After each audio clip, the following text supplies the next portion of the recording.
Thanks so much for joining us. I'm Laureli Shimayo, and this is our MeWe Awakening Panel for energizing body, mind, heart, and soul. We have events throughout the Northwest and many online. Today is our online awakening panel, and our topic tonight is healing from narcissistic abuse. Narcissism is such a huge topic in our culture, a huge topic around the world. It's the first panel that we've had on this theme. We have, I think, 8 of us on the panel that will be answering questions. It's free to be here to listen and learn, and a small prize to ask a question of the panel. We have a couple of people in line already.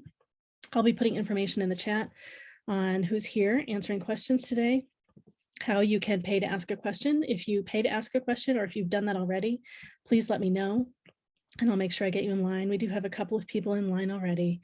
And I say I encourage like deeper breathing and relaxed breathing for everyone on the panel tonight, including me. Just as we go, as we explore this topic, just reminding myself right now and for all of us. Let's see, I think I'm going to go through and have us all introduce ourselves, and we'll have 2 to 3 minutes for the introduction. And then we'll talk about the theme as we're introducing ourselves. And then we'll talk about the theme a little bit more too. All right, great. Oh, okay, yes, Dove Light's great. All right. Yeah, so there are the 7 of us that you can see, and then there's an 8th practitioner on the panel as well. Well, let's choose, let's go ahead and just those of you that have done this a few more times with me, let's have Susan, Kai, and Lisa introduce yourselves first. And so Susan, Kai, Lisa, and then maybe Crystal and Angela, Olna, and Dove Light. Kind of just help me all go in this order. All right, go ahead, Susan. I am Susan Watkins with Inspired Life Essential Wellness, and I'm really excited to be on this panel. It is a difficult, challenging topic, and one that I've experienced both in learning within a life coach to be specifically working with narcissistic people and people who've endured narcissistic abuse, and that is something that I have also overcome as well, having been in a family of that situation, as well as finding myself with friends and bosses. So it's definitely something that you have to acknowledge it to heal it. And so I'm really grateful that we have this space tonight to be able to share and uplift each other in this healing journey. I utilize the modalities of Reiki, sound healing, yoga, guided meditation. Those have all been really helpful for me in my journey to heal. And I look forward to hearing your stories and helping each other. So thank you for being here. Thanks so much, Susan. All right, did we say Kai is next? Hi everyone, I'm Kai Bertrand. I am a Hawaiian Kahuna. My specialty is energy. I am also a Reiki master. I have several different modalities that I work with. My primary reason for being here is because I have noticed in my practice that a lot more people are coming to me with problems, dealing with narcissists and how it is affecting them from an energy perspective. And so my contribution to this is that I have started to teach people how to break that energy connection, because it's not just about what they say to you. It's not just what they do. It's about the energy that goes with those things that have to be broken as well. And I've noticed that the connection, the energy connection, can remain long after you've stopped talking to that person. So my part of it is helping people to completely break from them, absolutely, with energy, and then allowing them to move forward, to take the steps that they need to have their life enriched and move on to their joy. So that's my contribution. So hopefully we can figure out something together to get you where you need to be as well. Thanks so much, Kai. Lisa? Hey everyone, my name's Lisa Stewart, and I call myself a creative mixed medium. It's my mission to show others how to find the courage to co-create so they can reconnect with their personal magic, to grow their confidence, and begin healing. The reason I asked to be on this panel today is because I endured dysfunctional hardships throughout my life, orchestrated by my narcissistic mother, and I've come out on the other side. I did this through courage, perseverance, and faith in myself. While I was surrounded with chaos growing up in my family, my personal salve was my creativity and love for animals. My anger, frustration, and my passion for curiosity and creativity is what fueled my fire and kept my heart soft. Illustrating, making, and music was my therapy for emotional release. It was through these expressions that I learned co-creation. This transformed into successful manifestation. Also, I create sigils to help with protection and prosperity. And this is perfect for eliminating toxicity in your life. So welcome to tonight's discussion on healing from narcissistic trauma. I hope that I can be of service to you on your journey in healing. Thank you. Lisa Stewart, Sigil Magic Goddess. Thanks so much, Lisa. We might have said Crystal next. Is that right? No. Yeah, say Crystal next, I think. Yeah. Hi, my name is Crystal Novak. I'm with Open Heart Path. I am a psychic reader and intuitive reader. I also grew up in a narcissistic environment and definitely understand the damage that it can cause and how insidious it is that you don't even realize how much you've incorporated into your thought processes, into your beliefs, into your perceptions, which then in turn, because those are coloring your perceptions or your filters, then you don't recognize anything that's healthy because all you recognize is narcissism and you tend to pull that into your life. And we keep pulling those things into our lives so that we can heal them. It's like, here's an opportunity, painful as it may be, but we create those opportunities so that we can finally recognize them, let them go, and reclaim our authentic self so that we can have a cleaner, more balanced and joyful life experience by letting that stuff go. But first, we have to be aware of it. So when I do readings, that's what I'm focusing on, is when you come to me with a question about that, then I can look to see what the current thing is that you're up against and help you have information about it, and also ideas on how to remove it so that you can let it go, have a shift in your perception, and not necessarily have to repeat that pattern again. I am very glad to be here this evening. I think this is a very dynamic idea and approach to working with this topic, and I'm here for service. Thank you. Thanks so much, Crystal. And maybe Angela next. Me? Okay. I am Angela Myer, and I am the author of The Undetected Narcissist. I have a podcast called The Undetected Narcissist as well, and I post something every week. I have a blog post, and I'm on the Wisdom app. I talk on that as well every Monday and Thursday. And right now I'm actually working on part 2 of healing and recovering from psychological abuse, which I'm hoping to have that that new blog post and podcast posted by tomorrow. And in that one, I talk about trauma bonding. I talk about finding a therapist and what kind of therapist. And I talk about why, for me, the most important thing was being educated and informed about narcissism, because as soon as you're educated and informed, you know who and what you're dealing with, and you won't get traumatized. You won't get sucked in as easily as you can. And I just like to provide a lot of tools and resources to people coming from a place of love instead of hate, anger, and fear. And I even teach how to communicate with those difficult people coming from a place of love, that they'll get it, because they're disconnected, and as an empath, we are connected. And when I do my work, I channel divine love. If you ever listen to any of my stuff, that's what I do, and I love it. And I want to share, a lot of wisdom with other people on this platform. So thank you for having me here today. Thanks so much, Angela. Olna? Hi, yes, I'm Olna Xara Sojourn, and I'm an intuitive energy healer and an empath coach. And it's my mission to help empaths break free from the narcissistic abuse cycle so that they can refine the joy in their lives and have clarity. I myself have had the experience of breaking free and healing from a long-term romantic relationship with a narcissistic abuser. And I know that the journey of healing after narcissistic abuse is really profound. It's a journey back home to yourself. It's a journey of restoring your soul. It's a journey of becoming more you than you've ever been. So as hard as it is to go through narcissistic abuse, the other side of it is incredibly powerful because you step into your power when you go through that growth. When you're with a narcissist, the relationship is one where you tend to lose yourself completely. And the narcissist tends to take over in the balance of that relationship.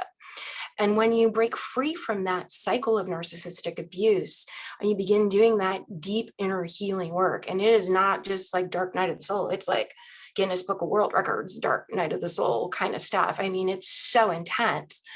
You know, when you start doing that, what you result in, and this is why I'm so happy that people are here and we're talking about this, because the growth is learning to love yourself. The growth is learning to value yourself. The growth is learning to trust yourself. And the growth is learning who you really are, perhaps knowing yourself in a way that you've never even known yourself your entire life. And that's the kind of stuff that, you know, gives me goosebumps. And I wake up every day so excited to support people.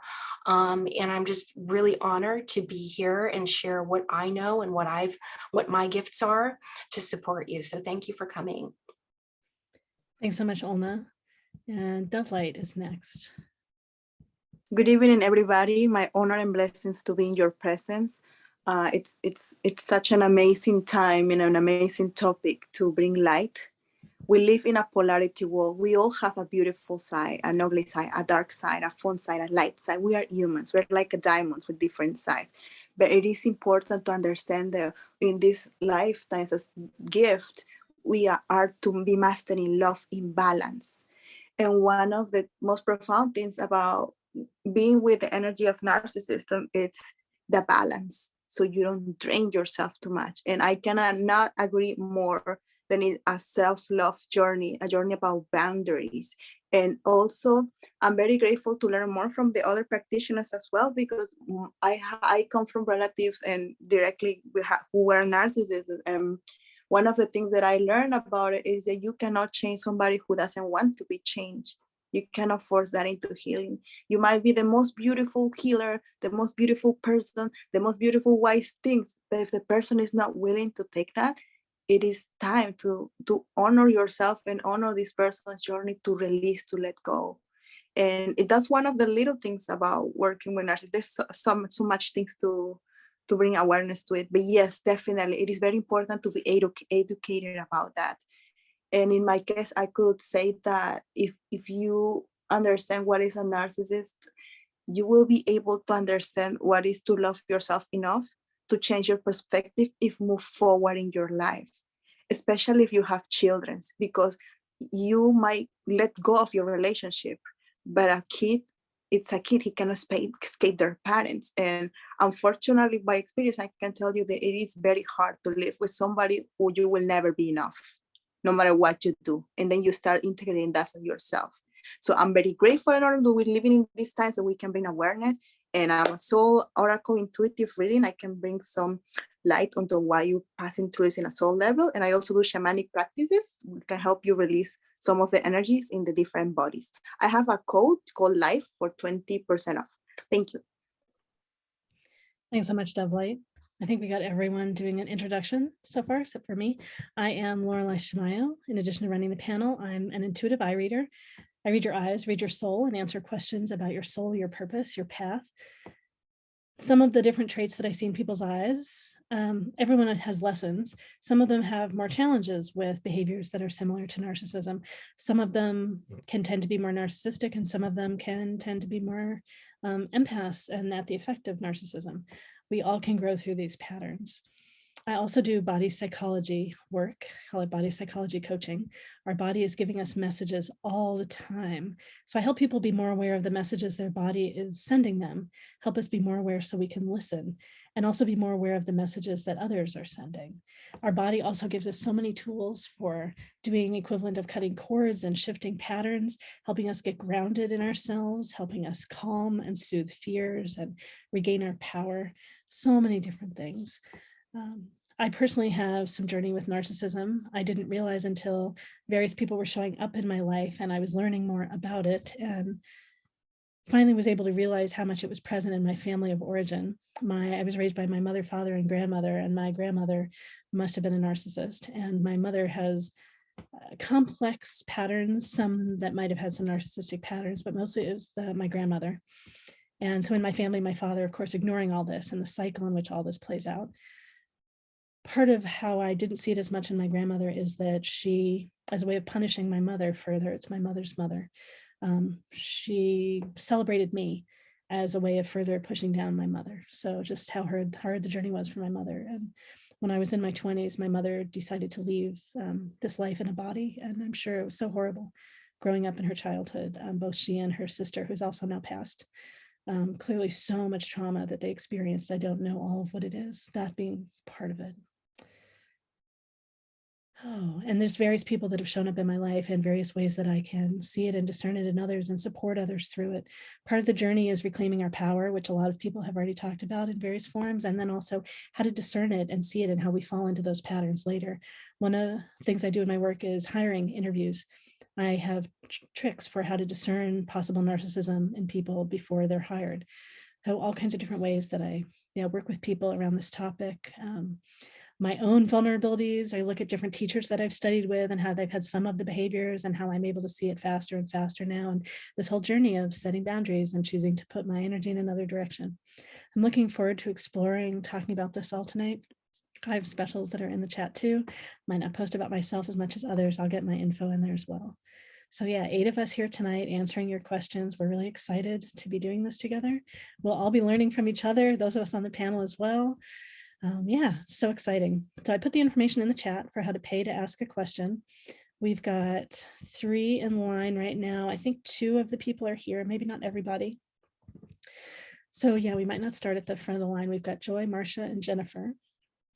Yeah, so practitioners, anything else you want to say about the theme before we jump in? Often hearing each other, we realize there's a little more we want to say. Oh. Well, I did want to say something, if it's okay, because a lot of people don't realize this. When we talk about the subject of narcissism, a lot of times we don't factor in the trauma part.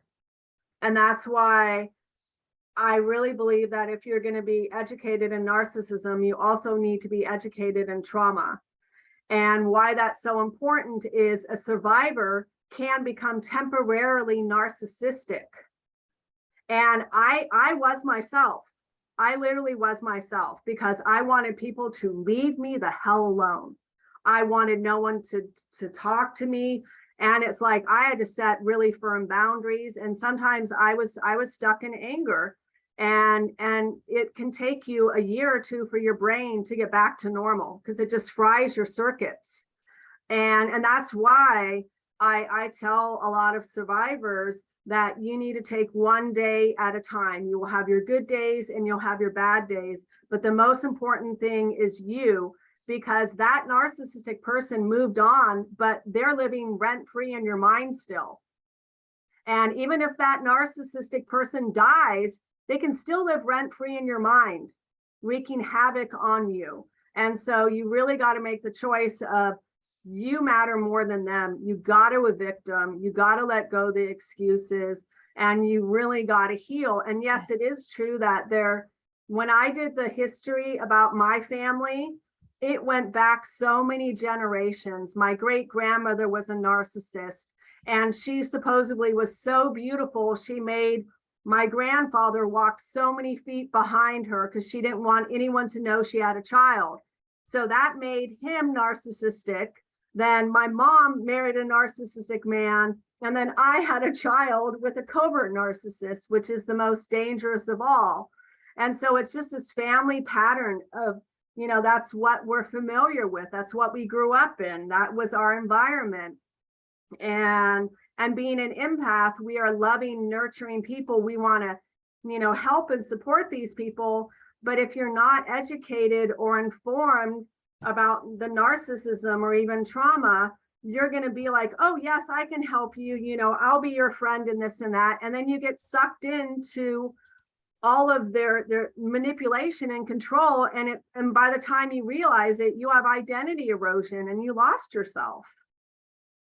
And so it's really, really important to be kind and patient and gentle with yourself, because you are a survivor. And I like to say that there are so many lessons. I mean, the narcissist I attracted, I like to say he was my greatest teacher, because he taught me love. He taught me how to set boundaries. He taught me compassion. He taught me all these different things. And I realized that and the thing is the narcissist isn't born that way. We humans create them. And I did a whole 2-part series of how they're created, but I also did another part of how they can change, because they really can change. And so I just wanted to throw that out there, because this is an important topic we're going to discuss today. Great. I know I want to say a couple things, and then I see Olna's got more. So part of my specialty, I think I said it here, is I see narcissism as a continuum, and that there are some people that might be classically diagnosable, and there are several flavors in how this shows up. And then there's this broader continuum of behaviors. And maybe, some people would say that all of us are on this continuum, and a lot of people are over here. And it's this range in here that I particularly focus on in my work. The second thing, there's another thing I want to say now, didn't write it down. So narcissism has now been shown to be nature and nurture. So there's a genetic component where it is inherited, and definitely it's the way that we treat people. The way that we treat children is what, as Angela was saying, that we bring this out in people so we can stop the patterns. Right, Olna's got something to share.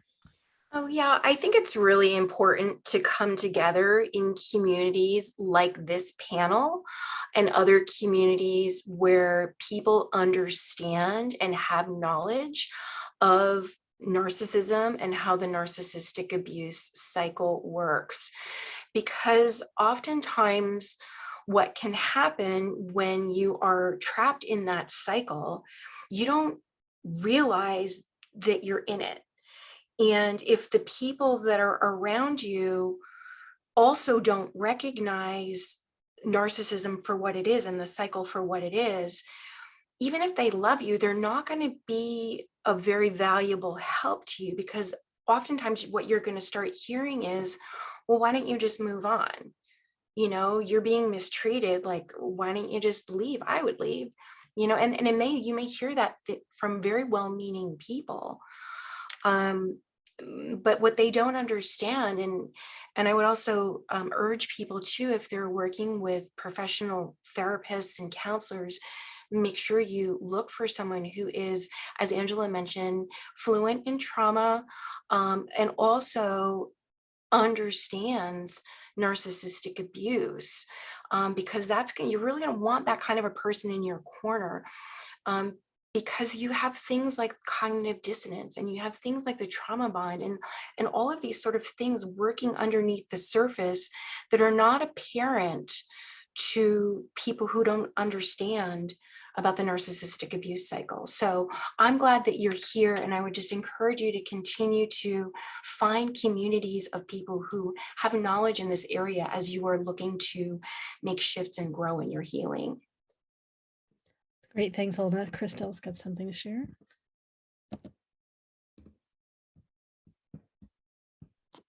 I would like to echo that I agree with both everything that Angela just said and Olna as well. I think in particular, if you were a child growing up in a narcissistic environment, then you're more strongly impacted because you were developing your nervous system, your cognitive functions. And if you're empathic as well, then emotionally you got overloaded and probably had no clues about what actually was going on because you were so busy feeding the narcissist. All your needs weren't met. And as Laureli has mentioned, there's different types of narcissists. So you could have been like both my parents were narcissists. So I had a parent that was extremely dramatic and everything was about her. I had another parent, my father, who was more interested in watching you and then messing with your head and gaslighting you about, oh, that doesn't hurt, or your reality isn't true, or basically saying that everything you were talking about had to be proven, et cetera, et cetera, et cetera. So you grow up trained not to trust yourself. And if you can't trust yourself, then the narcissist is very attractive because they want you. And so you're going to try and trust them, but it's the same game all over again. So I think it's important also when we're dealing with this issue and how it's impacted individuals is to look at the fact, are you more mentally based and you move through the world more mentally? Are you more emotionally based and you move through the world emotionally? If you're more mental, then you can take a step back from this a little more easily. If you're emotionally based and very empathic, it makes it really difficult to sometimes go, is this my stuff or is this somebody else's stuff? Because your parents or whoever the people were that you were involved with it were the narcissists, didn't give you any training or information about that. So it's leaves you rather ungrounded and kind of floaty out in the world because you don't have any strong point of reference internally about what's accurate and what's not accurate. So yeah, thank you. Thanks so much, Crystal. All right, practitioners, anything else you want to share about the theme? And we will leap into some questions. One thing I mentioned in the chat is all of us do private sessions. We're going to be answering questions in the group tonight. If you want to work with any of us privately, many of us have specials.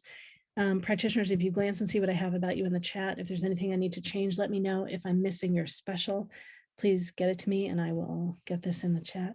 And yeah, so some of the general, a question that someone's asked me that I think it might be great for us to just mention as we go through this, what are the telltale signs of dealing with a narcissist? And yeah, so we're going to go into length about how to deal with narcissists. Or question, yeah, if one's an empath, how does one deal with a narcissist? All right, well, let's see. So first of all, how can you tell that you're dealing with someone that's behaving in a narcissistic way? Right, and clarify, none of us are therapists on the panel. We're not saying that we are diagnosing people.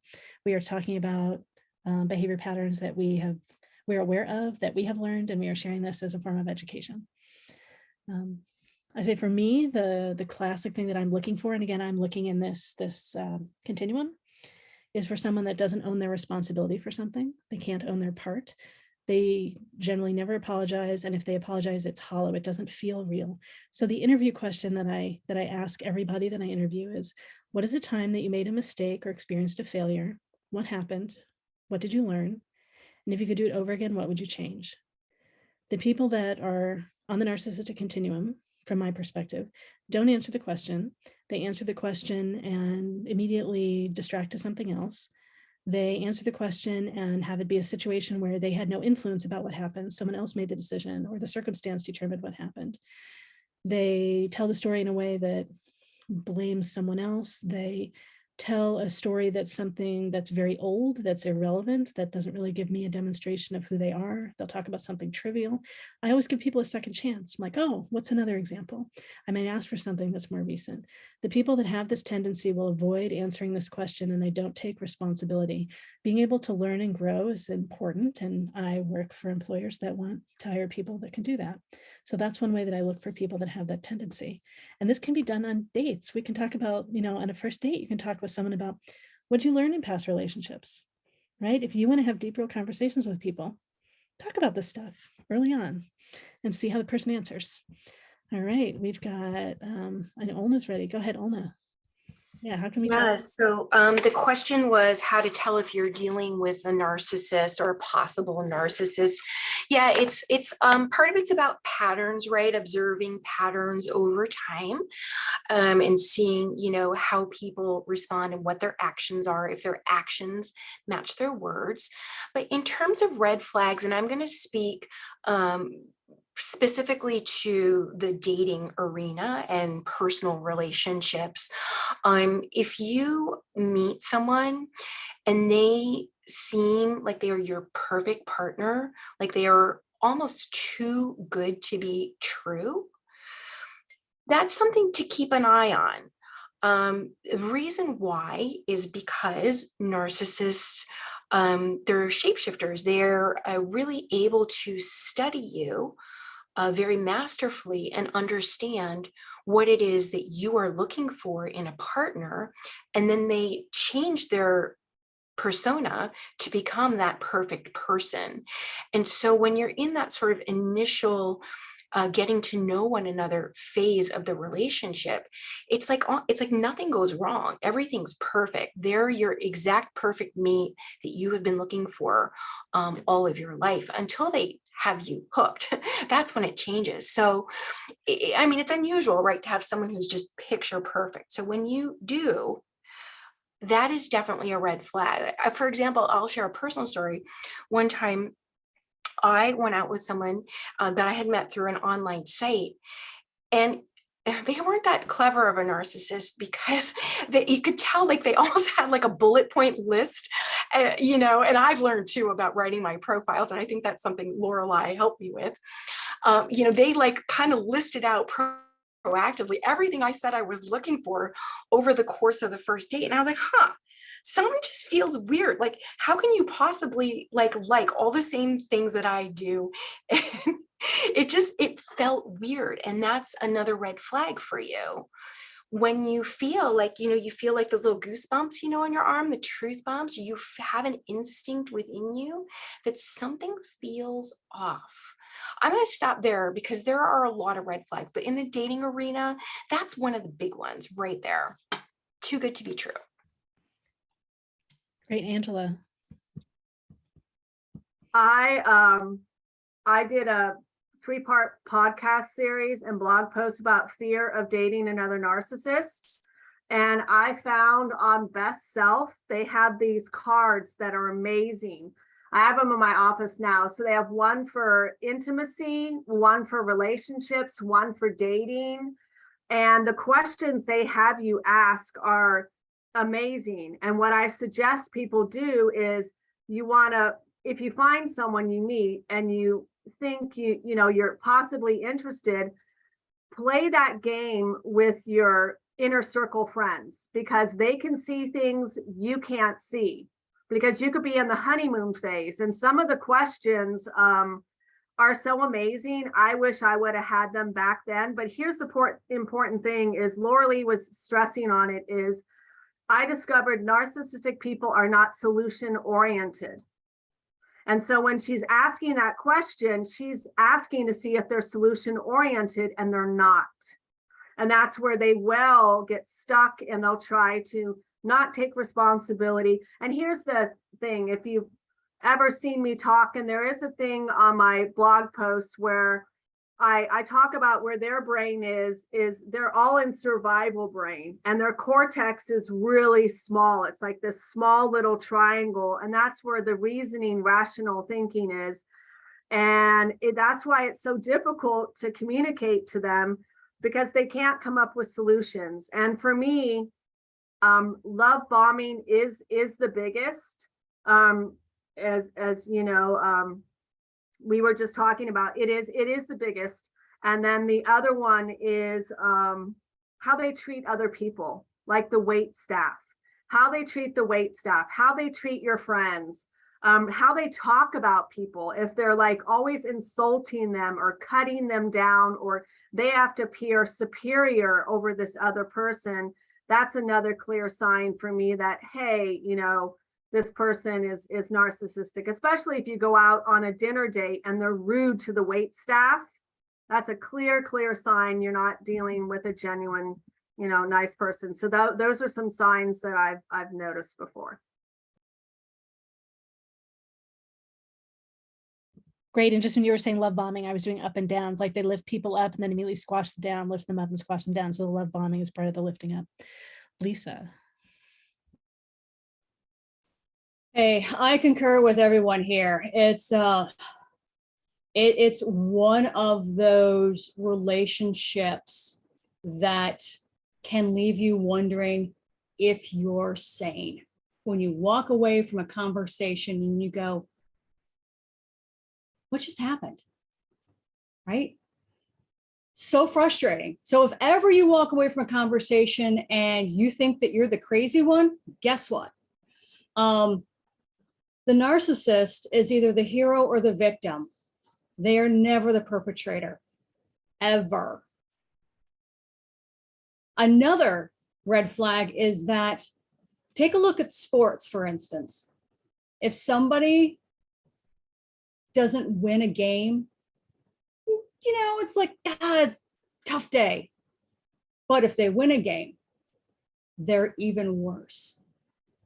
Have you ever seen anybody just go off on somebody else because they won? I mean, it's amazing, this transformation, and it's really kind of scary. It's like, I don't want to be around that person who is so over the top about how they won and you lost. That's frightening. So another thing that I experienced was isolation from friends. And it's what a lot of the folks here touched on, and that is they isolate by saying, that friend was mean to you. Maybe you shouldn't hang around them so much anymore. And I found myself completely isolated in my late teens and 20s because I then attracted a narcissistic boyfriend. So I had it on both sides. So that was a lot of fun. So yeah, that's really all I really wanted to touch on, but they're either the hero or the victim and never the perpetrator. So it's great. We're all talking about some of the classic and subtle and kind of entertaining ways of talking about signs. All right, I saw another hand up, didn't I? Maybe not. Olna, do you have something else, or maybe yeah. Yeah, if we have time, Laureli, I have a couple more I think that would be helpful for people to hear. So one of the classic red flags for narcissists, and actually for other people with similar personality disorders, is the lack of empathy. And the way that you might see that show up is it's a very low emotional intelligence, unless it's kind of faked and feigned and learned. But when you are having a need for emotional support, you will never see someone leave the room so quickly as a narcissist. And that can be a really big sign that there's just no empathy for others, no empathy for you. Another sign is, and this can be when you kind of know someone a little bit more, but if a narcissist does something that upsets you and you take your concerns to them, number one, there is the lack of empathy. But number two, a lot of times what you're going to see is, instead of having a healthy communication about your feelings, everything just sort of explodes like this crazy volcano. They might react either angrily, they might react in a way of turning it around on you, gaslighting you, making it your fault. But what you are not going to see, and they may try and distract you from the topic, any number of things, but what you are not going to see when you have a concern and you bring it to the narcissist, you are not going to see things that you would see in a healthy communication. You're not going to see someone acknowledging your feelings. You are not going to see a discussion together to find a solution together for we. So that is a really huge red flag to look out for. Great, thanks. Kai. I just wanted to add or emphasize the whole thing about gaslighting. What that is, every time you say something, the person discounts you, like whatever your opinion is about something. Oh, it can't be that. It's the sky is blue. They'll say, oh, no, it's not. It's that kind of thing. So what happens is you doubt everything you think. You can't decide what to wear in the morning because, oh my gosh, what does that look like?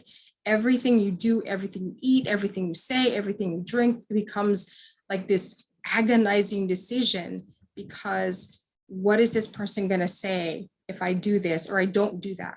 And you're second guessing yourself constantly. And what happens with a lot of people is they just get into this, they become paralyzed. And they can't function unless that other person, the narcissist, tells them what they need to do, which is exactly what the narcissist wants. it's a form of control. And so they constantly berate you and put you in, you know, and sometimes it doesn't even feel like you're being berated. It's more like, oh, it's really not that, like, don't worry about it. It's not that big a deal kind of thing. And so you doubt yourself constantly. And, you know, over time, the narcissist then says, do this instead. If you really want this, here's the answer. Here's the thing I want you to do. And before you know it, like, you've been shaped and formed into this person that may look nothing like you, but is exactly what they want. So it's important to pay attention to the subtleties of it, because with gaslighting, it's not like they're banging you over the head with an anvil or something. It's a subtle push and pull in different directions to get you to do what they want. Great. I'm going to say a couple things, and then we've got Angela and Crystal. So I believe that most narcissists are probably raised by other narcissists. Being raised by narcissists is basically a huge form of being bullied, endless bullying. So I think that it can come from other forms of bullying too. Some people that are raised in this way can be essentially crushed, and they're empaths, and they end up, you know, their job is to support the narcissist, and they don't realize how they play into keeping narcissists up. And unfortunately, right, and I've been part of this too, dated people, married someone who's somewhat narcissistic, is just we play with supporting them and don't realize we can't see. We end up being blind to the way that they are narcissistic and the way that they are cruel to other people, which further separates us too. So I think of narcissists as having such huge wounding from growing up, such huge wounding that I think of it as like a deep vat of wounding, that if they tap into it, and owning responsibility does this, that it feels like they're going to die. And so their whole system does everything to push everything away from that. So in that way, right, really feeling sorry for them, it comes from such wounding. That's what this is from. And they can be incredibly smart. Their whole system, right, is designed to keep everything away from this huge wound. So they're amazingly capable at it. It's hard to work through with therapy. I know Angela's got some tools and techniques that can work with people. And there are many narcissists out there that have done lots of spiritual growth. There are many therapists, there are spiritual teachers. Lots of people have learned all kinds of tools. And when they get so triggered, they still end up going back to this narcissistic behavior, and they often don't see it themselves. Some people are on the edge where they realize that it's there and they can talk about it and realize it, but they still end up falling into that pattern at times. Yeah, the complexities, right, Angela? And then Crystal. So I wanted to share something that Lisa was talking about that I found interesting about narcissistic people is when they try to isolate you from your support system. And this is where they'll fake empathy. They will say, well, I'm the one that really cares about you the most. I know what's best for you. That person, you shouldn't spend much time with them. They're jealous of our relationship. They're envious of the love that we have together. And they just feel threatened by us. And so really you should isolate yourself from her. And they'll try to fake that empathy that they're your friend. They know what's best for you. But really what they're doing is they're grooming you into relying on them more instead of your support system. And sometimes and that's what they do. They try to literally separate you. They want to spend all their time with you. They text you all the time. They find some excuse to be at your house. Well, I feel more comfortable sleeping here with you. They'll just, and that's all about the love bombing phase, but they can still devalue you in the love bombing phase. And it's so subtle. And I wrote about it.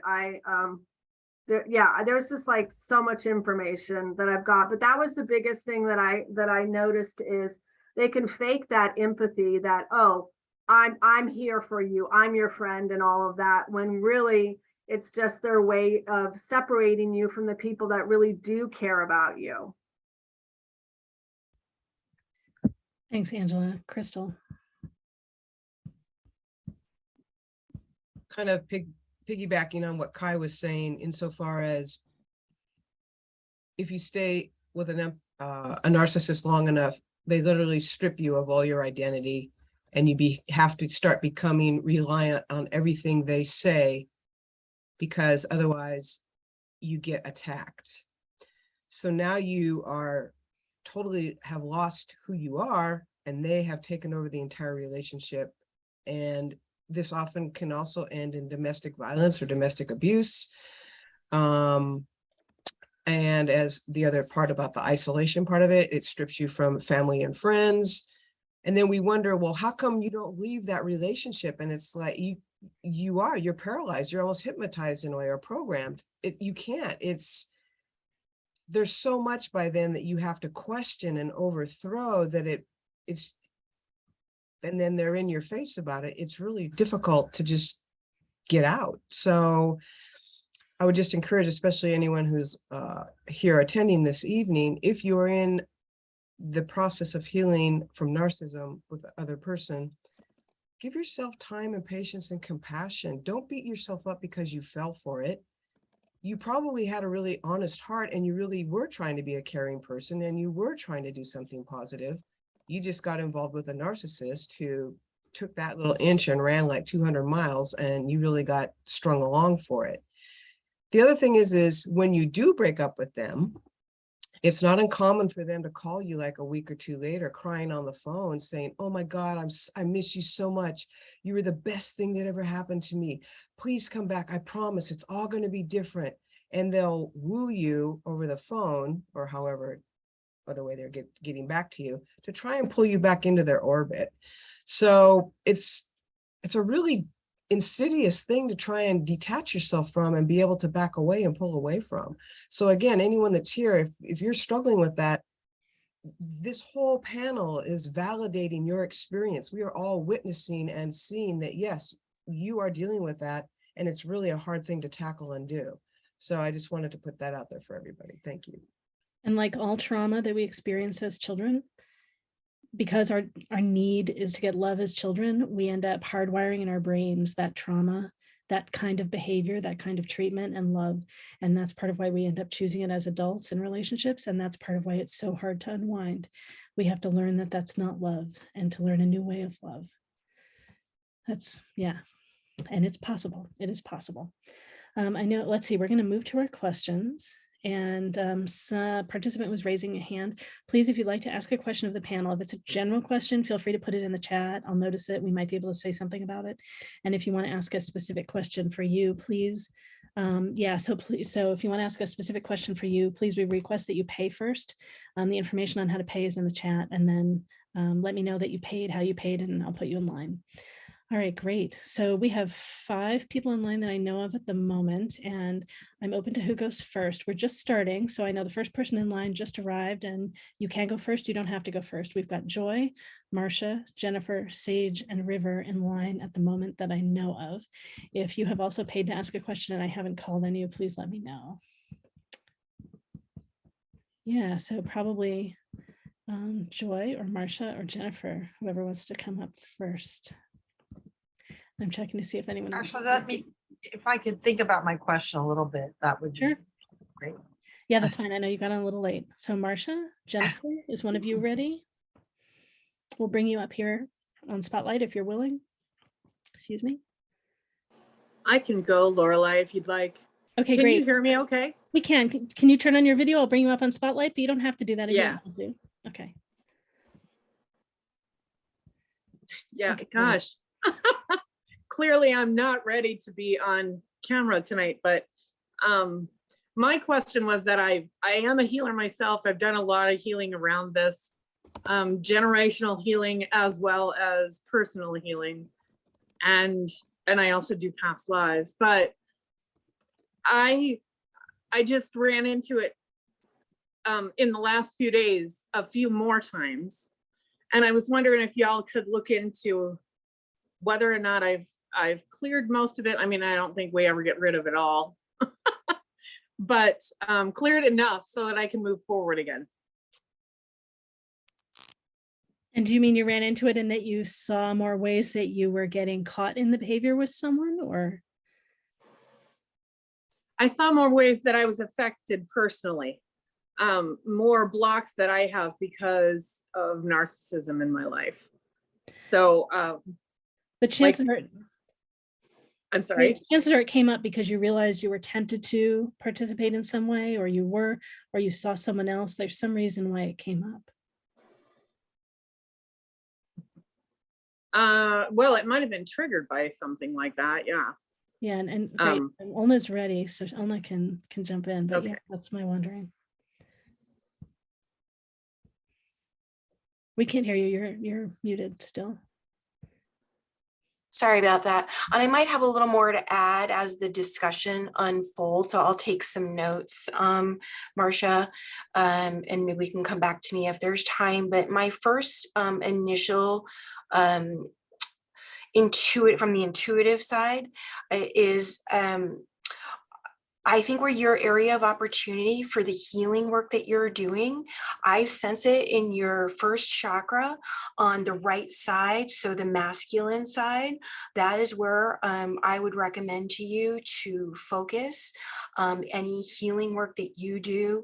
Of course, first chakra is associated with the color red. So maybe even a red stone you might want to, keep in your pocket, like that right pocket there, or just like place that on your body and work with it, or the color red, or whatever your skill set is that you have with your healing abilities.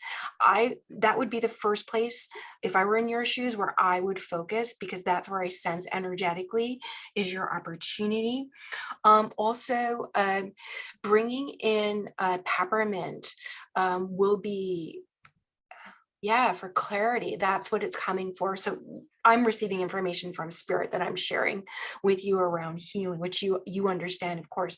Peppermint, either essential oil or like the actual plants, that's going to help bring clarity. You had asked, have I healed enough to move forward? I think you have. My sense is like, these are like little things, like this little, it's like the energy that I feel, like the block or the opportunity, it feels very like small there around first chakra on the right side. So go you for getting to this point. And I definitely feel like yes is the answer to your question. So hopefully that will help you. Great, thanks. Thank you. You're welcome. We've got Kai next, and then Dovelight. Hi, Marcia. I'm going to come at this in a slightly different angle, because you had said that you did it like multi-generational. And the first thing that I got in my head was that, that I saw is that you actually still have, because I'm also, a Hawaiian Kahuna is a Hawaiian version of a shaman. And so I do a lot of work on the other side. And so what I was getting for you is that the reason why you still have this trigger is because you have relatives that are still stuck. And so what happens is, like, when they don't pass all the way through, their energy cords are still stuck to us.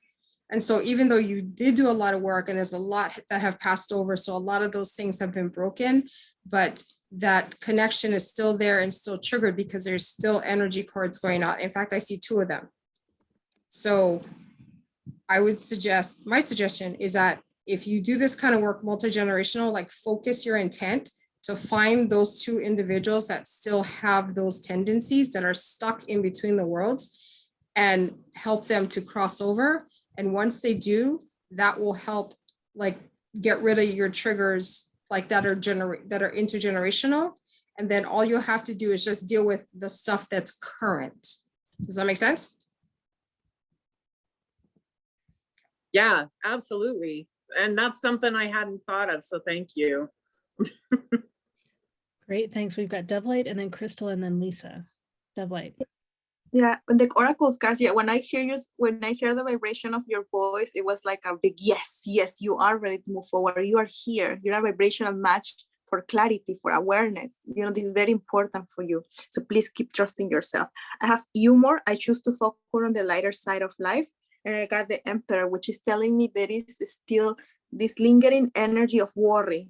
Sometimes when you are recognizing yourself in a stable place, but sometimes when everything goes well, what we consider stable and well, we wonder what's the next thing is gonna come. What's gonna happen? Wait, is this gonna last? But we have to remember that we humans are like cycles, like the moon. We have cycles when we go in, like the new moon, and we wanna go out like the full moon. So even healing, it's a cycle, it's a process. So allow yourself to understand that you have to experience all your emotions and be in the present, which means that just because you're feeling sadness or anger, that doesn't mean that you are in the wrong path of the spiritual journey. It just means that it's communication. It's energy that's trying to move through you. And so there's nothing wrong with feeling that, okay? So I have see the lighter side of life. So besides this beautiful recommendation that you might get, remember to always see the light in your journey, the balance, okay? We need the light to do shadow work. So thank you for that. And definitely I'm getting that this experience that you're passing at this moment is going to help in the foundation of your work as a healer. Thank you so much. Thank you. Thanks, Devlight. We've got Crystal next.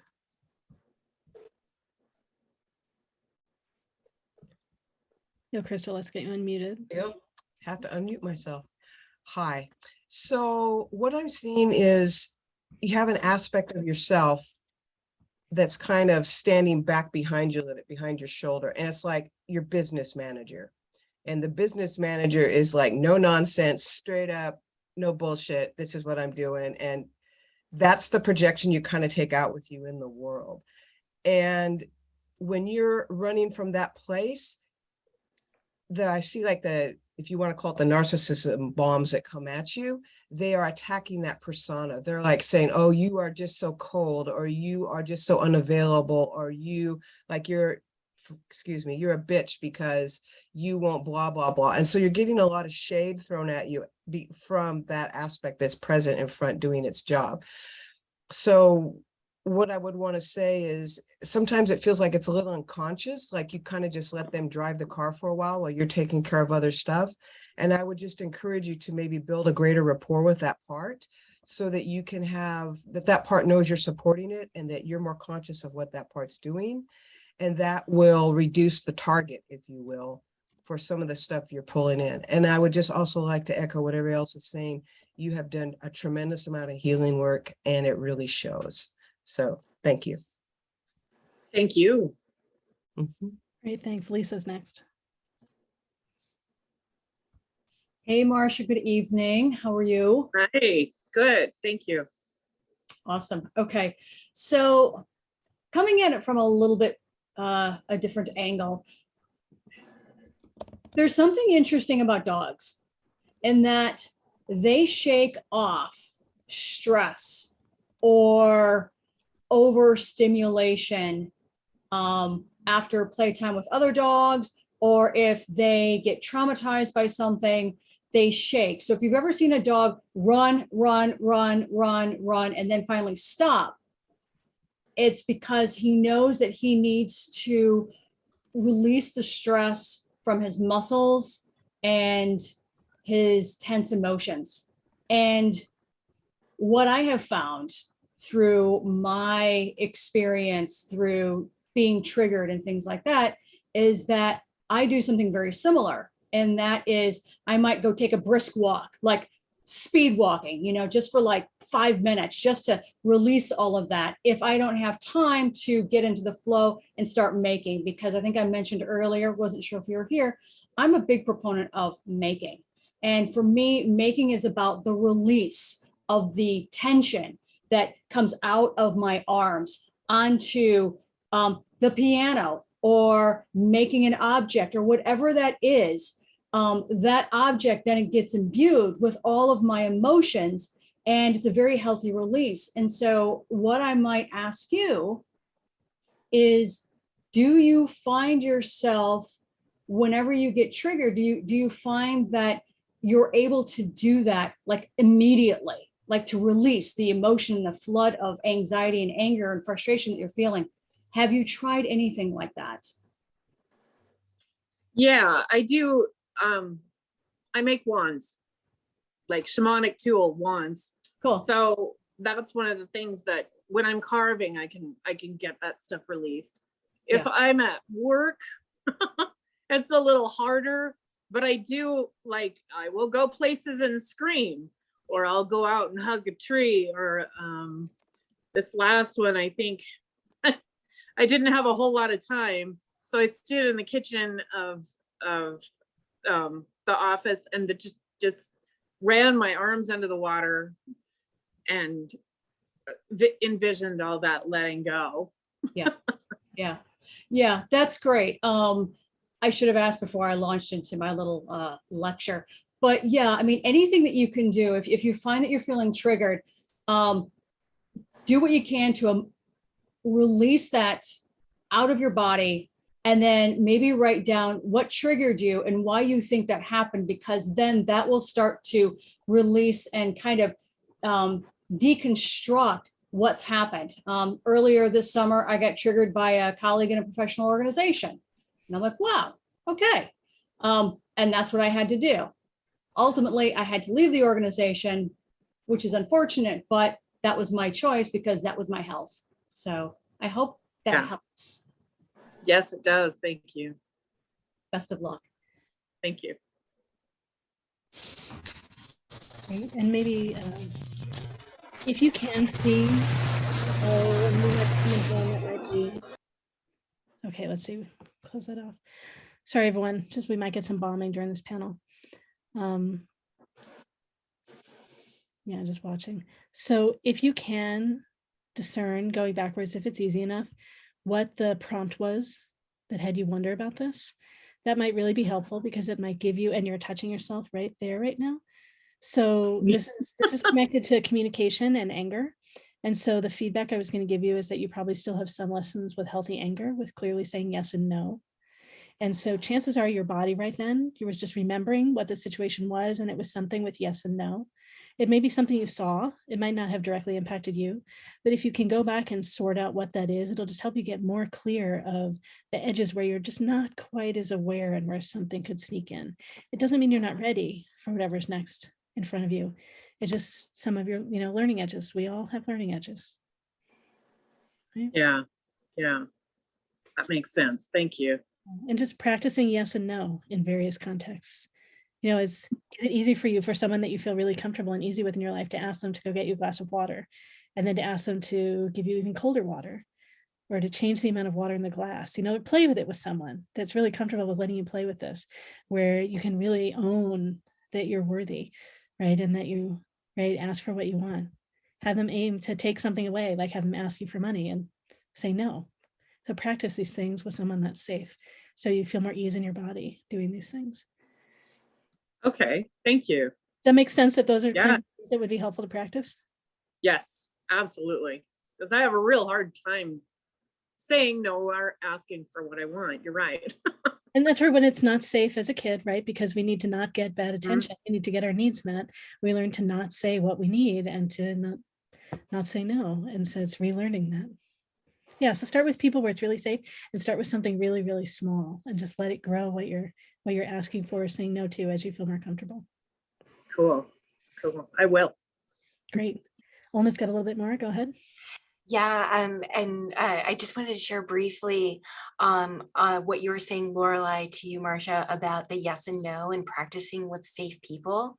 When I first started learning how to have boundaries and what boundaries were, I started practicing with safe people, like at the grocery store or in checkout lines, asking for what I needed, and also saying no when there was something that I didn't want. And that was a good, safe place to get more comfortable for the tougher boundaries, which are, of course, with the people that we love. So I'm excited for you to do that. And I'm glad that advice came through.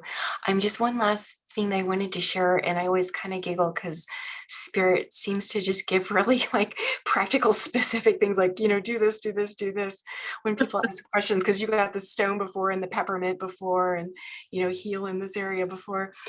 Also, when Kai was talking about the cords and the ancestors, one suggestion that's come through for you is to make a family recipe that might be like a stew or a soup. There's actually a lot of healing in doing that for you. So good luck to you. Thank you. Yeah, cool. You're welcome. And Angela's got something also. Go ahead, Angela. I used to be kind of the same way too, like always saying yes, yes, yes, yes, yes, giving, giving, giving. And the best thing that I found that supported me is to never say yes and say, let me think about it. And I would wait 24 hours. And when I would sit, I would think about, is it going to impact me, my time, my money, my energy? And did they set boundaries on what they're asking me to do? Because, for example, one time a friend wanted me to help her move, and I said, okay, well, this is what I need. I want everything packed and I'll help you move. And when I showed up at her place, nothing was packed. And she expected me to pack it. And I was like, that's not what I signed up for. So when you're really, really, really ready to move, then, and everything's packed, call me up and I'll come back and I'll help you load up the truck. But that's not what I signed up for. And that took a lot of balls, I'm saying, and a lot of strength. You know, I had to honor myself. And that's the biggest thing, is you got to honor yourself. You got to include you in the equation when someone is asking something of you. Is it your time, your money, your energy? How much are you going to invest in this? And then also what I really got is, when you recover and you've done all the work that you've done, there are moments where you'll have that little interaction and you'll think, God, you know, did I get over this? When you really have in some ways gotten over it. It's just, you can doubt yourself and think that, you know, well, maybe I'm attracting this again. And it starts this little spiral going down of self-doubt, you know, questioning, when really the beautiful thing all these people were talking about is not doing that and really stepping back, disengaging from it and saying, okay, what triggered me? Was it their voice? Was it their body language? Was it the way they were asking me? Was it the way that they were treating me? You know, what was it that triggered me? And then really kind of breaking that down and maybe doing some self-reflection on yourself, like, okay, well, am I doing this to myself in some way that I'm not aware of? And really getting clarity, because maybe I always say there's a lesson in all of this. When you're triggered, there's a lesson. And when you know it's not going to trigger you, your reaction will be different. So here's a perfect example. Is I was being gaslighted by one person once, and they said to me, oh, you're super crazy. You need to go back to your therapist. And I smiled. I literally smiled and beamed, and I said, thank you for reminding me that I recovered from trauma therapy. Thank you, thank you, thank you.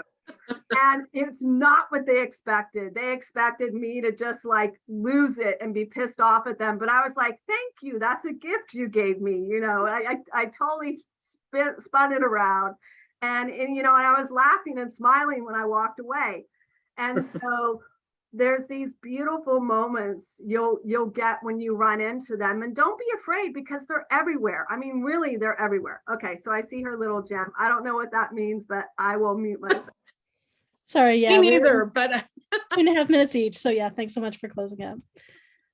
Oh, great. All right. Anything else quick from Marsha before we complete? thanks everyone. Thanks so much, Marsha, for leaping in and getting us started. You're welcome. Thank you. All right. And one thing I realized I forgot to share that I usually share before we start answering questions. This is a great opportunity for all of you to practice opening to your intuition, get something to write with, draw anything that comes up when people ask a question, and see if what comes through you is similar to what we share. You might have other stuff come through that's great, that's relevant. We just happen to not share it. Came through you. Right. So just know it's an opportunity to get confirmation that you're picking things up in similar ways to other practitioners, or picking up the same information other ways. Also, it's a great opportunity to listen and learn from all that's asked, all that's answered, whether or not you ask a question. Please allow the attention to stay up on the panel while we're answering questions. You may have something come through for the person that asked a question. Please wait until we've finished answering their question. And then if you want to, write to them in private chat and ask them if they'd like to hear what came through you that might be for them. Please honor whatever they share. They might be full after hearing from 8 of us. Please trust that it came through you for some other reason. And there's a fourth thing I usually share, and I have no idea what it is at the moment. I'm going to put the links in the chat again for filling out the feedback form. So if you want to give us feedback on today and let us know what was valuable, how you would change things and make it work better, give us your email address. We'll put you in a drawing for a free 30-minute session with one of us of the 8 of us of your choice. So I'll put that in just a moment. All right. Next, we have potentially Joy or Jennifer or Caden or River. Joy, are you ready? Jennifer, are you ready? And if you've paid to ask a question and I haven't seen that, just let me know in chat or text me. I know Caden is ready. Does anyone else want to go? We can go in the order that you signed up or whatever order people are ready. I can go after Caitlin if you want Okay, to. sure, go Caden and then Jennifer. Okay, great. Caden, you can come up. Yeah, so you're welcome to just be off screen. Just go ahead and share with us what your question is. Hi, everyone. So I am an empath and a healer myself. I also am a therapist to be and appreciate and agree with what y'all have said about processing trauma through therapy as well, in addition to all of the awesome spiritual side of it. I experienced very early childhood narcissist with my mother, and I have done countless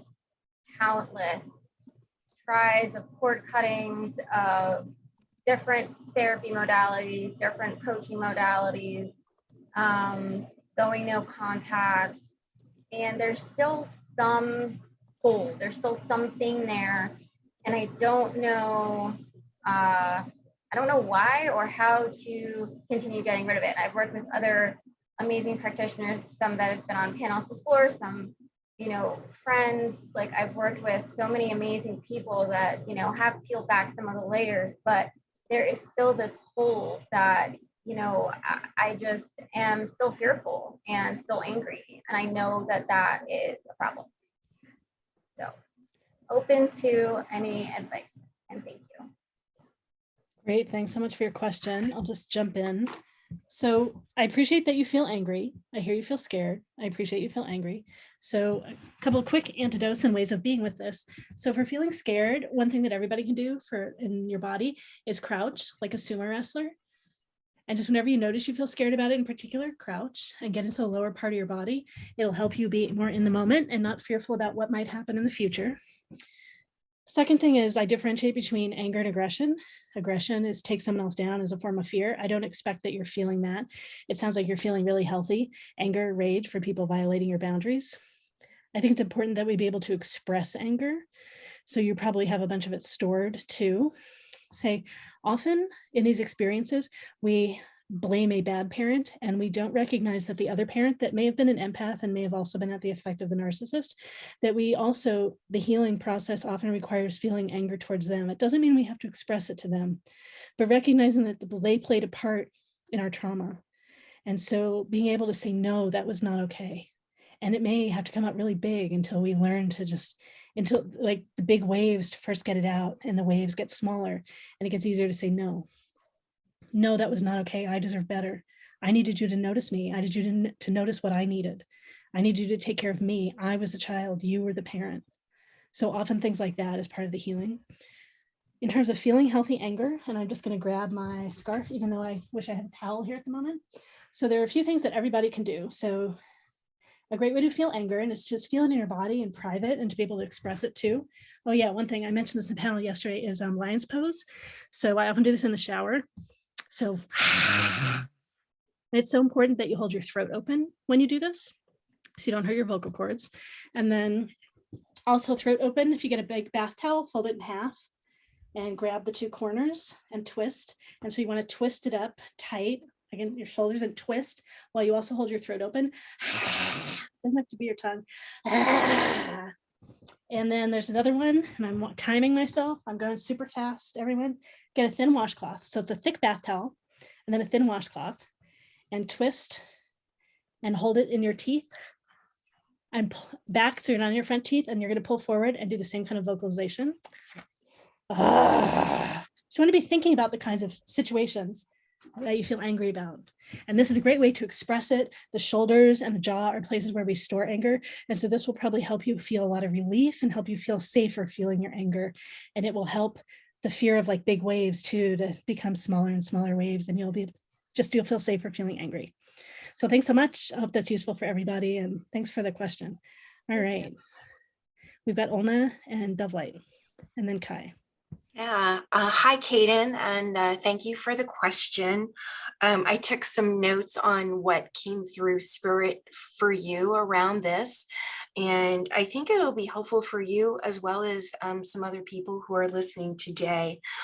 They're in your, by the way, you're gonna have a lot of homework here, Kaden, so you might need to take some notes or watch that. I am. I'm taking notes. Yeah, that's good. That's good. So in addition to the wonderful like movement, physical, somatic techniques that Laureli shared, there are 3 techniques that came through for you that will function as like a purification process for you. So the first one is to work with fire. Okay. The way that I saw you doing this is taking something and burning it. What I would suggest is perhaps writing out your feelings, maybe writing out a letter how you feel, about your mother, or maybe writing about a letter about the feelings and emotions that you have right now. You've been trying all these things and nothing seems to work. And I mean, heck, it's frustrating. So whatever you want to write and purge out of your system, write it on paper, and then get a burn safe bowl and burn it. Fire is going to help you. Fire is going to be your friend with this process. Number 2, I see you really benefiting from developing or expanding, if you have them already, rituals having to do with the moon cycle. So full moon ritual, new moon ritual, whatever floats your boat. It doesn't matter. Just a moon ritual that is appealing and interesting to you. Okay. Number 3, and this is something that I learned as a technique that I personally found really helpful, and it came through for you, is to stop once a day and ask yourself, how do I feel right now? So it's about getting in touch with and just honoring the emotion that you have in the moment, and getting you even more in a habit of awareness of what your emotion is.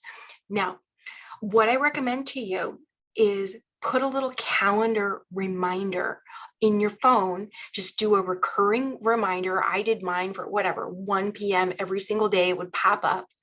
I did this for years, and it was a real game changer for me. How do I feel right now? It's just that little reminder to just like look within yourself and just identify, what emotion am I actually feeling at this moment? And you're right. I absolutely need to get back to my new moon ritual. So thank you for that reminder, because that is absolutely true. You're welcome. And that's specific to what your question was. All of these 3 techniques came up when you asked, how do I get rid of it? The moon ritual, I think, is kind of a broader process to work at that, but it's all about getting rid of what you're looking to get rid of. And I wish you all the best. Thank you so much. You're welcome. Thanks, Olna. We've got Dovelight, Kai, Lisa, and Crystal. Go ahead, Dovelight. I love it because for us indigenous cultures, the moon is related to the mother, so it's very on tune and aligned. So that's beautiful. From a spiritual perspective, you're a chosen one. As the light of Creator, you can help to reconnect to the divine line that is within. So we have such a beautiful alignment with people who are already in the healing path one way or another, but they have to deal with these lessons. So it's a reminding of the polarity of life. How can you have to pass through certain things that at one point in your life, you don't understand what the heck, what me, what the frog, and passing through this. But in the future, this can be transformed in wisdom. I'm sensing from my indigenous perspective, from the Indian, and then from South America, we can tell you that we are one. We are connected to the all. So when we are talking about coding course, what we actually code it, it's the lesson, the life, or the energy, the heavy energy, the connection to your mom, because mom has a special place in our life. As children, we see them as even as gods, because our survival is biological survival depend on them. You need to fit in. She's the person who's taking care of you. So it's a very profound connection, accord that we have in the womb with the mother. So that doesn't mean that you have to allow yourself to to be overpowered by her. But I sense guilt. Guilt is coming to me very strongly, that it needs to be clear. Still, there is some sort of guilt. So it's about releasing any belief that no longer assists in your soul growth. Because when you want to go to law school, you go to the lawyers. When you want to go to be a doctor, you go to medical school. When for some reason you need your soul to grow, you can, your soul, if it resonates with you, can choose this type of lessons, but it's in the past, it's gone. So what I'm picking up for you is first of all to allow yourself to, oh my God, I'm sensing a lot of, I'm coming. What do you want me to say? Okay, so take a moment to stop. You passing through, you did this with your mom, you did this, oh, you did this, you did this, you did this. Allow yourself a moment to be with yourself, to connect with in your process in the present moment. That's what I'm getting, because it feels like a never-ending healing journey. When is gonna be the next thing? When I'm gonna stop being broken? When I'm gonna start feeling this? So that's what I'm literally, my body, my mind was in stop, in stillness. So coming back to the present moment with the rituals and advices that you've been given will be very, very great.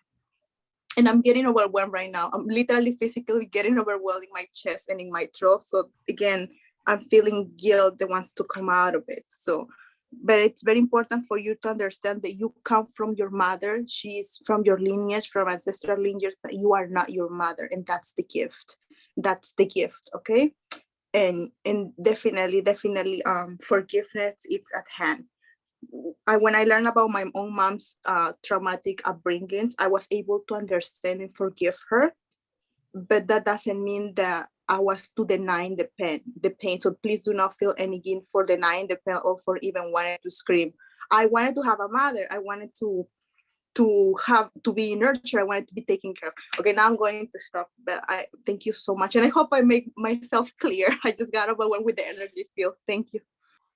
Thank you so much, Dove Light. Kai's next. I just want to piggyback a little bit on what Laureli said about, expressing your emotions and allowing your anger to come through and all that.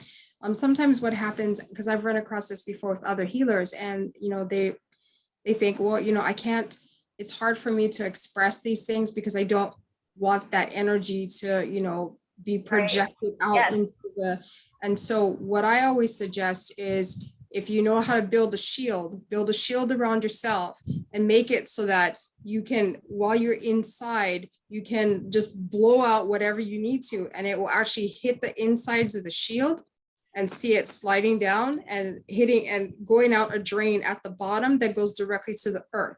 Therefore, it doesn't pollute, so-called pollute your environment, and you're able to just express whatever, however, whatever you need to in any intensity that you need to, without fear that it's like you're putting this kind of energy out there and that it's going to whiplash back at you. I love that. I love that so much. Thank you. You're welcome.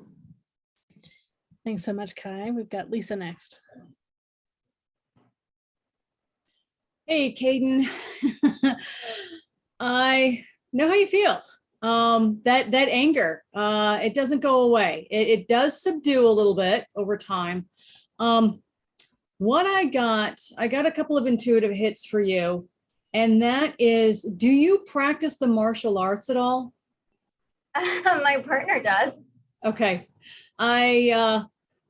Back when I was in college, going through all of this, I studied jujitsu. Jujitsu is a very soft style, and it's open hand. And so for me, it was about how to align my body and mind. And it allowed me to feel in control, because as a victim of narcissism, you don't feel in control because, you're so busy worrying, right? Right. That's one way that you can feel in control. I'm assuming that you practice yoga and some other physical. I do, but I also have several chronic pain conditions, so it does make it a challenge.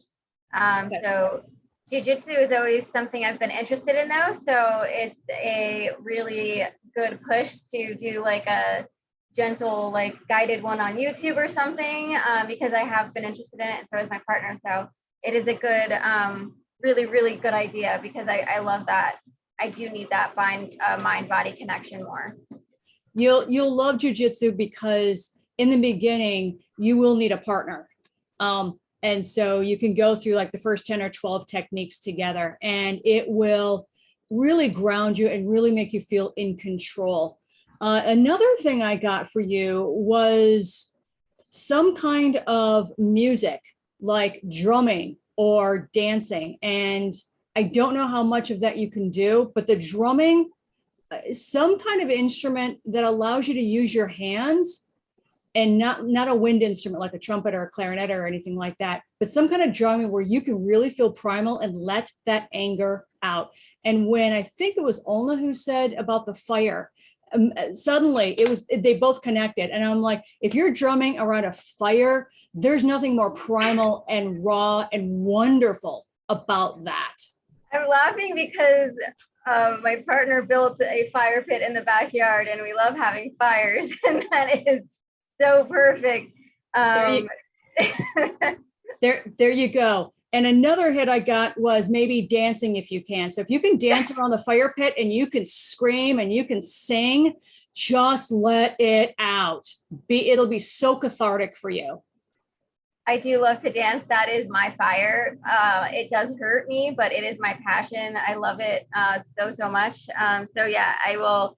Hopefully my neighbors will be sleeping or something and not be hearing me. That's fantastic, Caden. I think you're well on your way. So remember, whenever you get triggered, identify when that happens, release it, and then couple it with something that you absolutely love to do, because you want to be able to flip that as quickly as possible. Okay. Thank you so much. You bet. That's great. And you can let your neighbors know ahead of time that you're having ceremony. Do not be alerted by loud sounds. All right. Next we have Crystal. Your neighbors might want to join you if you tell them about it. So in echoing what everybody else is saying, I have a couple other things to add, and that is, do you use affirmations? I do. Okay, so a really simple one is, in this moment, I am safe. That's actually how I got out of a panic attack for the first time this week, because I told myself I was safe when I noticed the reaction. It was the first time it happened. Excellent. Good. Okay, so that's easy. I mean, that's a really short one. You can say it all day long whenever you feel like it. Just remember that, in this moment, I am safe. So when we stay in the moment, and that's when we get large surges of emotion, it tends to take us out of the moment. And so when we can stay in the moment, have and honor what's happening with us, and you can use an affirmation like that, then you're setting the stage for the next moment, and the next moment after that, and the next moment after that. Instead of spiraling, you're actually building stepping stones to move forward into the next space where you want to go. And the other thing, if you have that reaction as well, is, well, is the original event happening now? Is that happening now? Because sometimes our minds will go sideways and we'll get ourselves wound up, and it's like, well, that's not even happening now. So that's another way to pull yourself back into the moment and be able to be present with yourself. And obviously grounding, if you're got to remember to ground, like tap that root center right on down into the planet. And then the last thing I would suggest is, you got told a big lie. It's not your job to clear your mom this lifetime. That's not your job. So that's the information that's coming. Is you, as a little kid, you got told that like a lot of things were your fault. And one of the messages that was implanted was, it's your job to clear her and fix her this go around, and it's not your job. So you've mentioned that you've worked with a lot of other healers and some other strong practitioners. If you know this, and somebody might come to mind as I say this next thing, is ask them to review your soul contract with your mom, because I think she's added some stuff that's not in the contract, and kind of changed the rules once she got here, and it's not what you got. It's not what you signed up for. So, thank you. That resonates a lot. Thank you. Good. Thank you. Thanks so much, Crystal. Susan? Hi, Kaden. I really love what everybody has said, and especially with the drum. I have a drum here, and they really, the drum, it emphasizes, it has all the elements. So it has the sound of water. It looks like the moon, so it's great to use for a full moon. Full moon is good for the fire ceremony. So I know you mentioned new moon, great for setting new intentions, but the full moon is really important for cleansing. So that fire ceremony, burning what doesn't serve. And as the practitioner Crystal just mentioned, it's not your job. It's not your job to fix everybody. To fix everybody else. It's for you to do your own healing in whatever that resonates with you. And so bringing that power back to yourself. And I like what was said about, what do I feel? Connecting to what you feel. Where do I feel it? So you have to, acknowledge it to heal it. So what do I feel? Where do I feel it? And then how can I let it go? Even just 5%. How can I release that tension in my jaw, in my neck? How can I be just a tiny bit less anger or sad? Sometimes anger and sadness, they kind of, you're feeling one, you think you're feeling one, but maybe it's another. Because there is a grief in acknowledging that that what you thought wasn't. And that happens a lot with narcissistic relationships. And then in part of taking that power back is, what do I feel? Where do I feel it? How can I let it go? And then coming back to yourself, just for today, one day at a time, just for today, I am. How do you want to show up? Just for today, I will. What's one thing you can just promise and do for yourself? Maybe it's, taking 5 minutes to, to stand outside on the ground and feel that stability of the earth. And then just for today, I choose, how do you choose to spend your time, your effort, your energy when you catch yourself spiraling and being that savior for somebody else? How can you come and rescue yourself? So I hope that was helpful and that made sense, and have fun with the fire ceremonies. They're awesome. Thank you. Thanks, Susan. Double Eight's next. I just want to acknowledge your honor that the drum, it's the represent for indigenous people who is from the South, the womb of the Mother Earth. And we stay 9 months in mommy's belly, listening to her heart. So when we work with the drum, it's one of the ways that we connect with the Mother Earth, the Mother Cosmos, the Mother Divine, because there is a power force that wants you to be in this planet. And sometimes we might not accept, we have to accept that sometimes we cannot have those nurturing relationship with our own biological mother, but there is a divine mother, if you will, to call her, or divine father, divine oneness, that's want you to be here, and that's why you're in this planet. I just want to honor that, and thank you everybody for your wisdom. Thank you. Thanks so much, Double Eight. All right, anything else to share with Caden? Thanks so much, Caden, for asking your question. Thank you so much. You are welcome. All right, I think Jennifer said that she's ready to go next. All right, do you want to come up on Spotlight? It's up to you. If so, turn on your video. All right. Okay, great. So I look crazy. I have COVID. So anyways, this really drew me this panel tonight because I put it in the question earlier about dealing with a narcissist for the last 19 years. That's in and out of my life. It's easier to say no. I want to learn how to protect myself and cut the cord, basically, because, after this long, someone isn't going to change. They change a little bit, and then it seems like they go back. And what he says does not match his actions. And I'm just ready to be free and to move on. And you wrote a little bit earlier. So is this person physically near you, or is there some geographic distance too? No, they're probably about 3-4 miles away from me. They travel a lot. So whenever it fits them, and usually when after they had a couple beers, that's when they want to see me. And, I do fight back, and I stand my ground, and then I end up crumbling.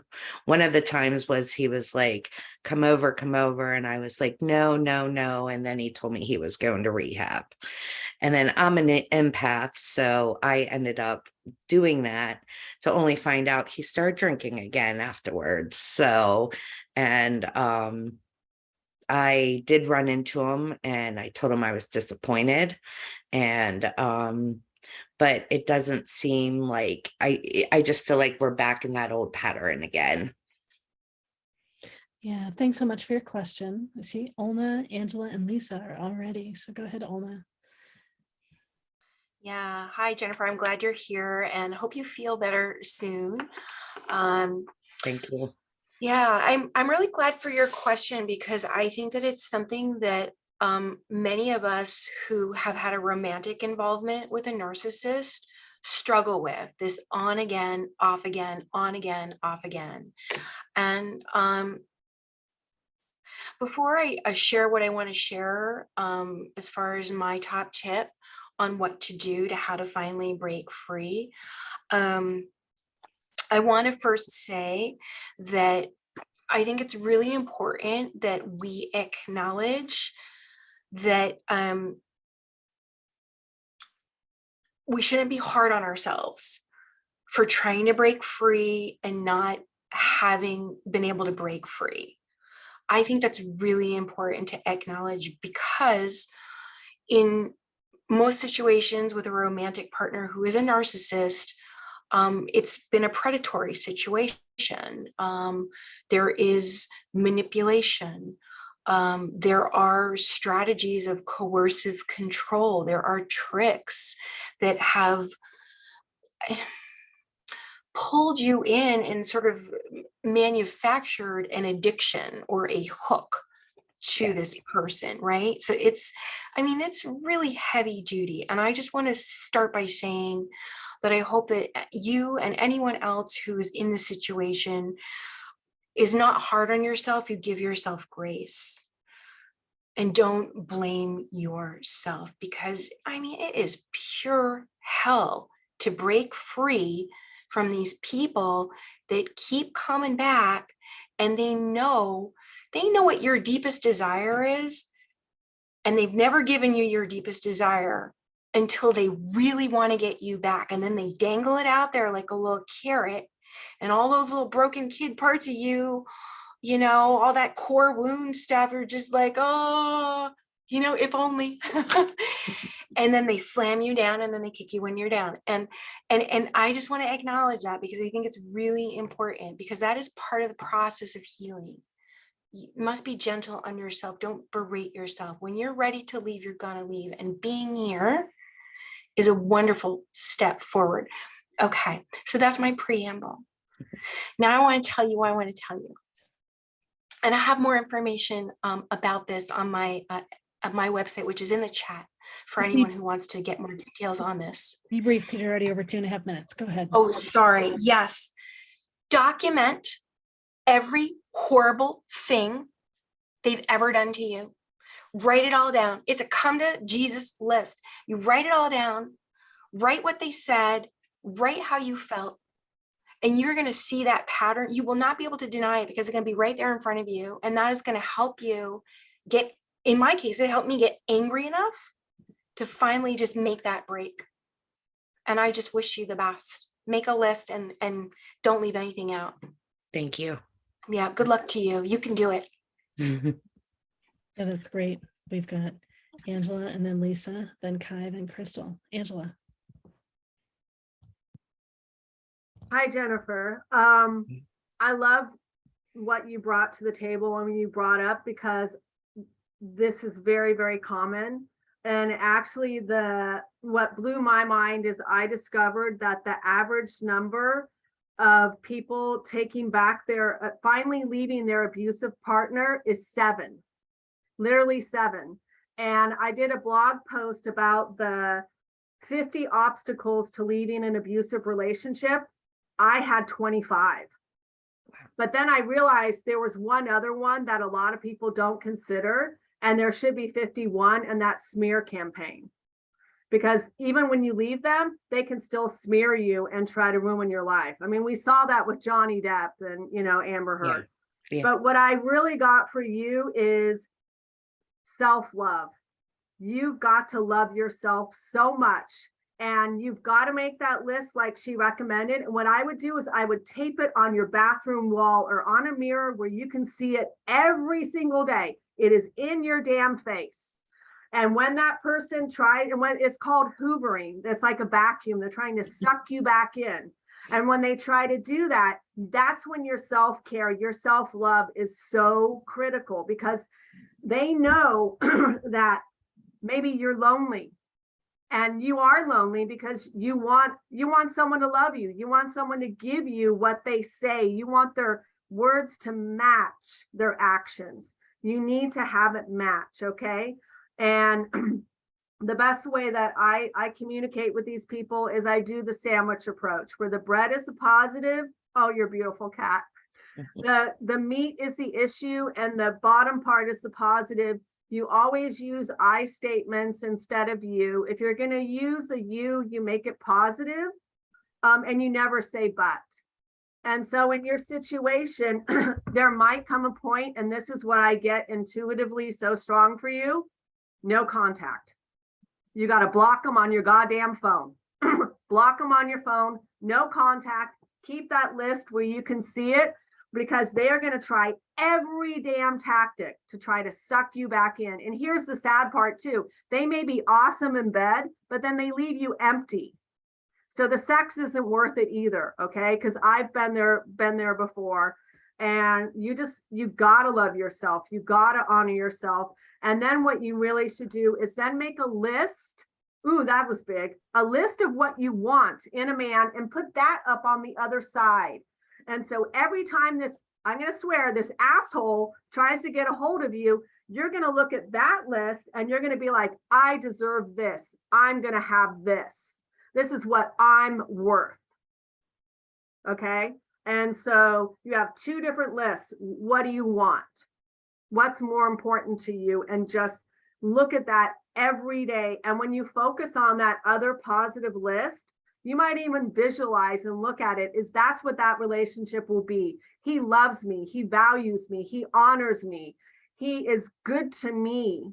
He listens to me. His words match. And just see the, visualize it and feel it and put it out there in the universe. You got to put that out there if you want to attract it, because we are conscious creators. And the thing is this other guy, you're putting way too much energy into him. Okay. So I see my little stone. Ooh, I hope this was good. Thank you, Jennifer. Thank you. Thanks so much, Angela. Lisa's next. Hey, Jennifer. Hi. I feel you. I so feel you. Yeah, I was in several relationships. The first one was 10 years. Tried to leave it. I'll have to read the 51 list obstacle that Angela's published. But yeah, for you, I got so strongly, block him. If you can, change your phone number. If at all possible, just change it. Block him first, and then also change the name on his phone number. So if his name is Dave Jones, change it to, just something funny and vulgar, right? So anytime he calls, like, oh yeah, so he's calling. Okay. That's what I already have. Yeah. And so it's F no. Yeah. But change it so it's something really funny, like McFucky face or something like that. So that way you're just like, let's see what he's got to say. But block him, block the number, change your phone number if you can, because if it is possible, I'm even of the mindset that maybe you consider moving. I am moving, and I do have a new cell phone for work. Fabulous. Okay. All right. So you're doing all the right things. Yes. Bravo. Smear campaign.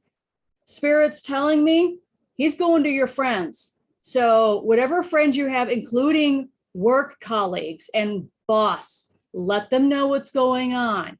They may not understand. Maybe go to HR first, but they may not understand, because what's really, really soul crushing is when friends of mine say, I don't understand. He's always nice to me. Your mama's funny. She's great. I don't understand why you don't get along, right? So that smear campaign is going to happen. The triangulation is going to happen. Consider a restraining order. I should have gotten one for my ex-boyfriend. One day I found myself in a hotel room with a butcher knife up against my throat. I don't want that for you. Okay. Okay. This is, yeah, now I'm getting emotionally moved. Protect yourself, please. Okay. You're doing all the right things. And I know it's hard. It is so hard, but you'll get there. Thank you. You bet. I guess part of the challenge is you don't know when it's going to get violent like that before it does. I guess, Lisa, just are there any, are there signs about violence that you missed? So like, what are some of the red flags of that you might not have seen that might be helpful? Drinking. Yeah. When he starts drinking, lock the door, lock everything, lock your windows. And then I'm sure Kai is going to come up behind me and tell me how to shield. So definitely. Almost too lazy in a way to like if I don't respond to him, he doesn't like that. I know that. Mm-hmm. But then he kind of just gives up, but he'll come a couple days later and just text me. Yeah. One day he won't give up. He's an energy vampire. So take care of everything that you can right now. Be overprotective of yourself. You're trying right now to guard your inner child, protect that inner child, because we don't want to see you to become a statistic. And no, thank you. Yeah, and I'll just mention here in between things, not only block in all these ways, if he is still able to get through, like you still have your phone and you can still see him show up on your phone, you've got to have a bunch of other things to put your attention on when he calls so that you're not tempted to respond. All right, we've got Kai and then Crystal. Go ahead, Kai. Okay, so my thing is that when I look at you, Jennifer, it's like your energy is like really, it's almost like your energy is shredded from this whole thing. Yeah. And so for you, like one of the things that will actually help you through this thing as an empath, you have to take care of yourself. Because right now, like what's happening is he's basically just, shredding your energy system. Like your aura looks like it's in tatters to me. And what's happening is like you're taking in everything around you right now. So I'm not surprised at all that you're sick, because you're probably like unbelievably overwhelmed. Yeah. And I always say I don't like how I feel after I leave, like after I'm around him. Like it takes me a couple days to recalibrate and feel like myself again. Yeah, and that's because he is literally an energy vampire. He is like sucking your energy dry. And he will continue to do that as long as you guys are in this relationship. So everything that everybody says so far, like that's your to-do list. That's your physical to-do list. But in terms of energy, what I would say is you need to start focusing more on how you feel and focusing on what's mine, what's not mine. Because sometimes as empaths, we have a very difficult time doing that, trying to figure out what's mine, what's somebody else's. So I would say that's the first thing. Like if you find yourself in a situation and you feel like, wait, why am I mad about that? That has nothing to do with me. Then separate that point and just say, wait, that's not mine, and push that energy away from you.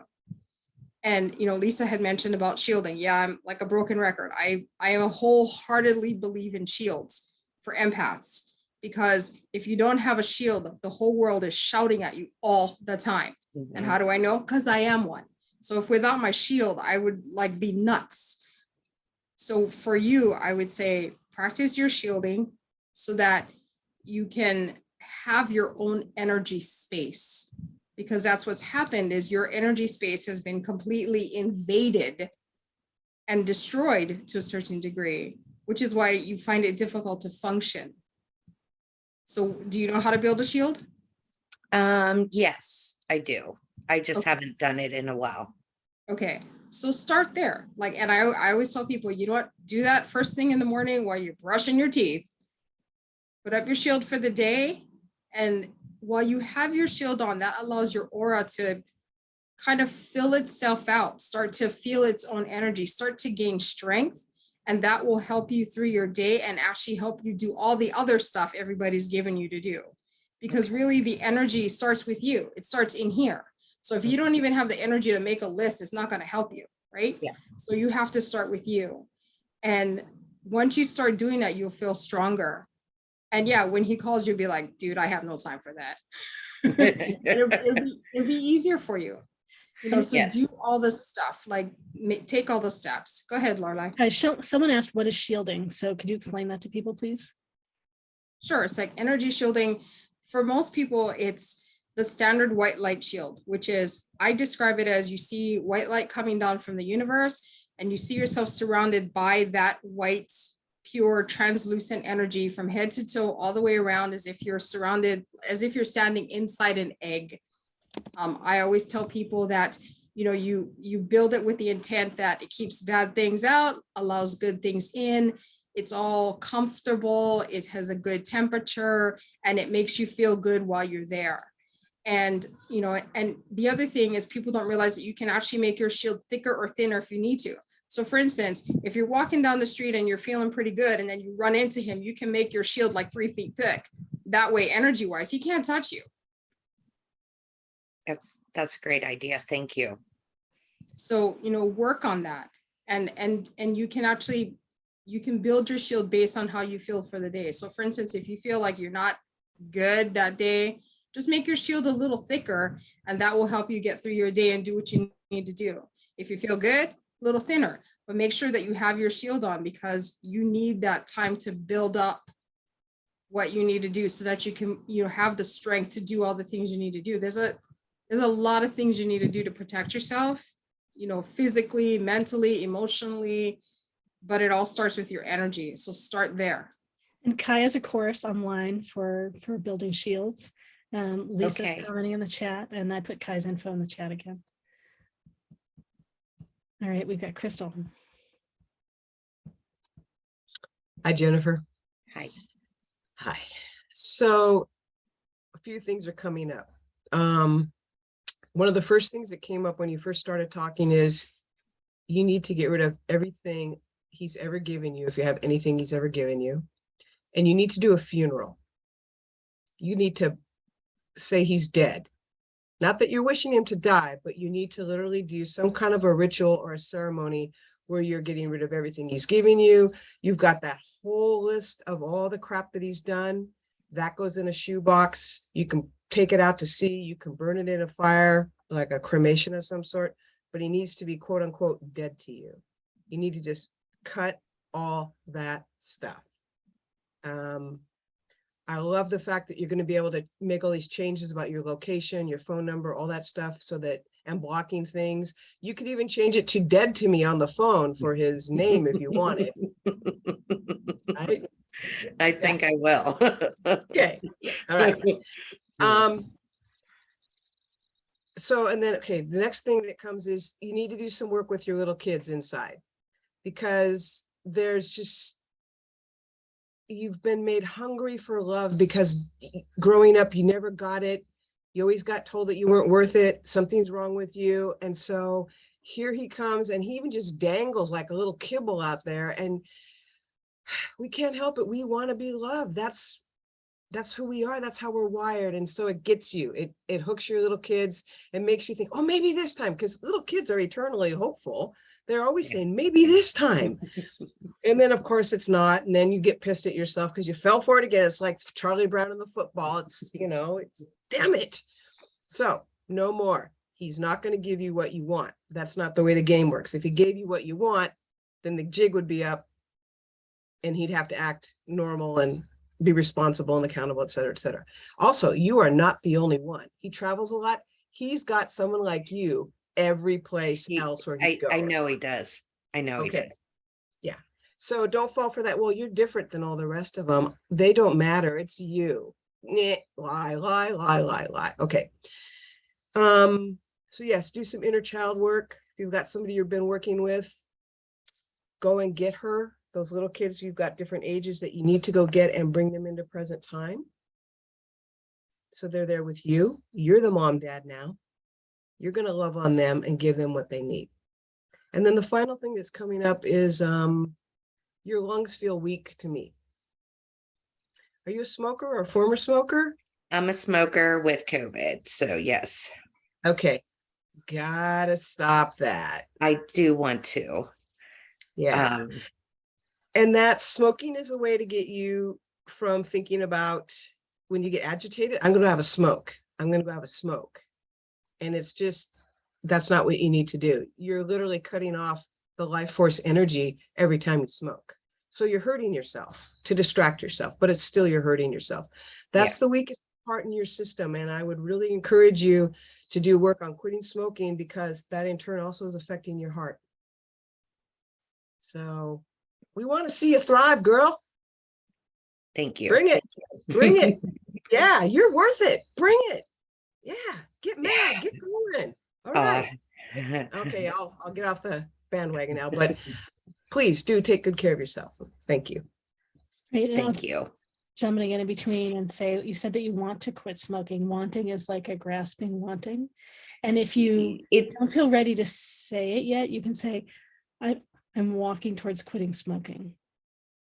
Yes, I'm walking towards quitting smoking. With my new house, I made a promise I will not smoking in it. I have a patio.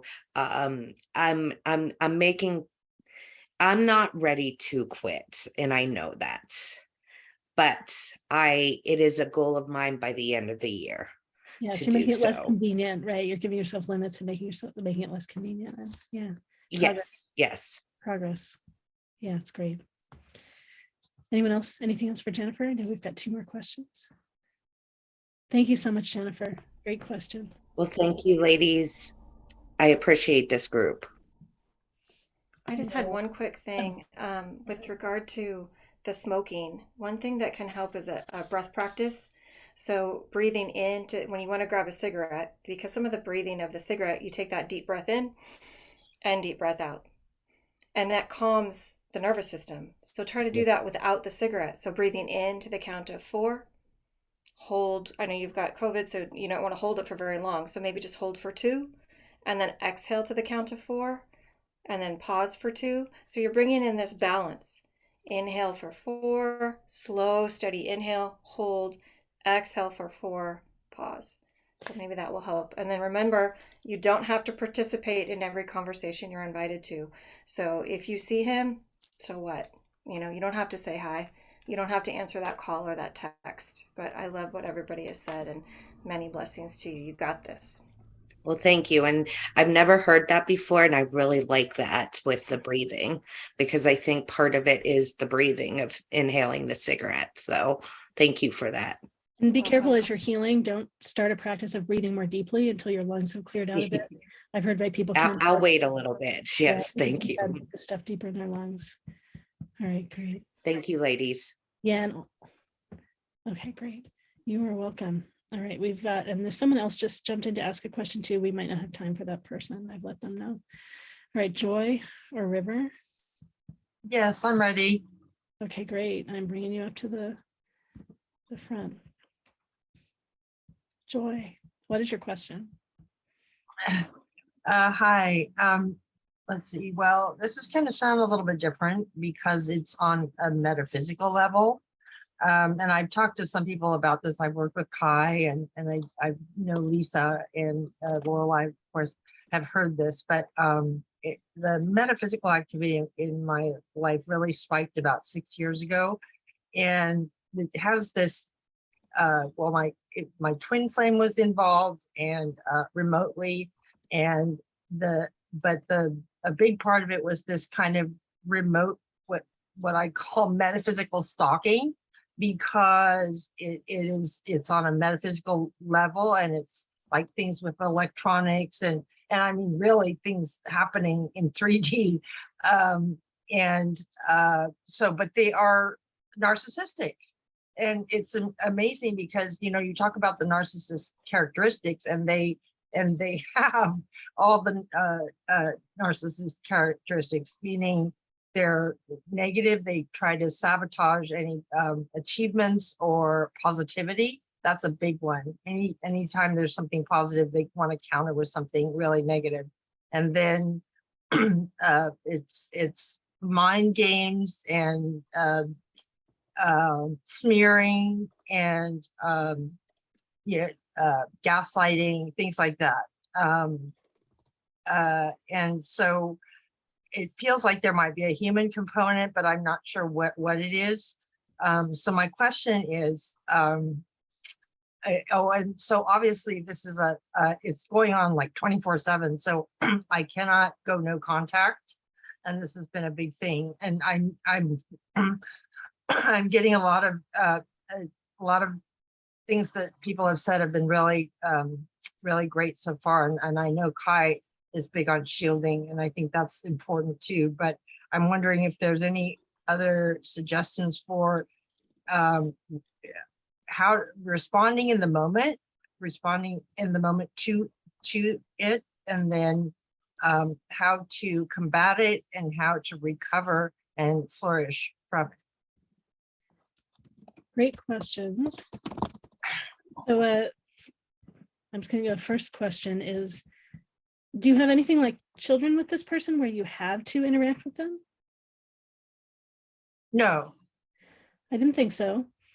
So of the different techniques that we've discussed, and I don't know that you've heard all of them or had all of them in your mind, shields and changing all kinds of things and blocking. And so what of those kinds of things have you done so that energetically all around you, you've said no? I practice shielding. I am drawing shields, at least twice a day. And but when it happens, I have a tendency, and this is actually one of the reasons I went into energy healing, because they were really getting to me. Yeah. And so I have to not react to it, and that's part of it. I'm gonna say some things that might be harder. I'm gonna aim to say them gently. But how are you in whatever energetic way? Is there a physical 3D, earth plane way that you're knowing when they're energetically reaching out? Oh yes. Well, it's like through things like electronics. Okay, so I'm suspecting that there's some belief that you have running from long ago that something that you deserve to be sabotaged, right? Or that you deserve to be, what is the word that we've used here? Smearing, that you deserve this. Because either whether or not it's coming from them, I think that there's some way that you're bringing it in, and that there's something porous about your filters. It might not be with this or the shields. It might not be with this person, right? And so when we right, so there might be something with someone else in your past for you to cleanse and for you to feel angry about. I know you don't seem like someone also that feels a lot of ease feeling anger. So I was talking about healthy anger earlier. Of saying yes and no. And there's probably some way, some little part of you is getting something from this, is avoiding facing something, or doesn't feel safe with it being gone. Like it's to look and see. Well, so those would be some of the gentler things, and that's starting to get into the harder things. And as you, not to blame yourself, right? We're all doing the best that we can. But look to see what you might be getting from it, and how you're, right, the parts of you that are scared to end it and let it go. And then as you start to find that, and even if you don't know what it is, just to say, some part of me believes that I deserve this, and say what the things are. And it's letting yourself really feel the pain of that there's some part of you that believes this. And that again is what can tap the energy to, I won't do this to myself anymore. I allow this now. And you can get into the anger of no. Oh, well, actually, it's true. I don't usually get angry with people, but this has gotten me at times very angry. And so it's kind of, interesting that you say that I'm feeling that I deserve it, because I really feel like I'm so angry at them sometimes. I'm not necessarily in touch with that feeling. And it's not going to be just at this person. It's this person and anyone that does these things, anyone that did these things in the past. You want to feel that anger and that no for all of those. Okay, thank you. And then I mentioned earlier, sometimes it's like the parent that we think is the good parent. We need to feel it towards them too, for the ways that they didn't protect us. Huh. Okay. Thank you. Thank you. You're welcome. We've got Lisa, Kai, and Olna in line. Go ahead, Lisa. Actually, I'm going to let Kai go first. Go ahead, Kai. Hey, Joy. Hi, Kai. Yeah, you and I talked before, and what you're speaking about now doesn't have the resonance of what we talked about before. So really? Yeah, it doesn't feel like that. Huh. So what I'm getting is like when Laureli talked about like there's some belief or something, like it was like bells going off in my head. So what I would suggest is you know how to muscle test, right? No. Okay. Which is kind of funny because you do hand mudras. But I'm not sure what you mean. Maybe one of the simple ways of muscle testing is like you take your fingers like this and you put another finger in this, and it's like yes, yes, yes, and no, no, no. That's like a standard, like a short way of muscle testing. Huh. You can look it up online. There's YouTube videos all over the place about them. Okay. And there's different methods of muscle testing as well, but that's the one that I commonly use. And what you want to test yourself for is the things that Laureli said, which is it's safe to let go of this stuff. Just think of like different things related to the issue and test yourself for them. And then what you want to do is there's another technique called emotional freedom therapy or emotional freedom technique. You can look that up as well. And that actually works really well for removing beliefs that you find that are counteractive to what you want. And the other thing to be conscious of is that we can actually have separate conflicting beliefs at the same time that are triggered. So you could say, I'm worthy and I'm not worthy at the same time. Because they're triggered by different circumstances. So you have to check all that kind of stuff. So I would say work on that, because that's what it feels like. It feels like it is a buried belief that's kind of snowballing into this other stuff. Huh.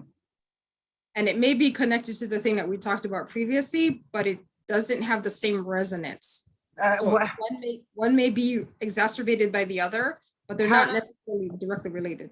How does it sound different? Well, it's not a sound, it's a resonance. It feels different. Huh. Like if it was music or something, like one's resonating at like high C, the other one's at high G. Oh, okay. Okay. As you talk about it, you feel a little more distance from it, where before you felt more caught in it. So your energy is a little different as you're talking. Oh, well, part of it might be that it's better, much better than it was when we worked together, Kai. So, I mean, things are improving, but it's definitely still here. So it's interesting to practice the things that you're suggesting.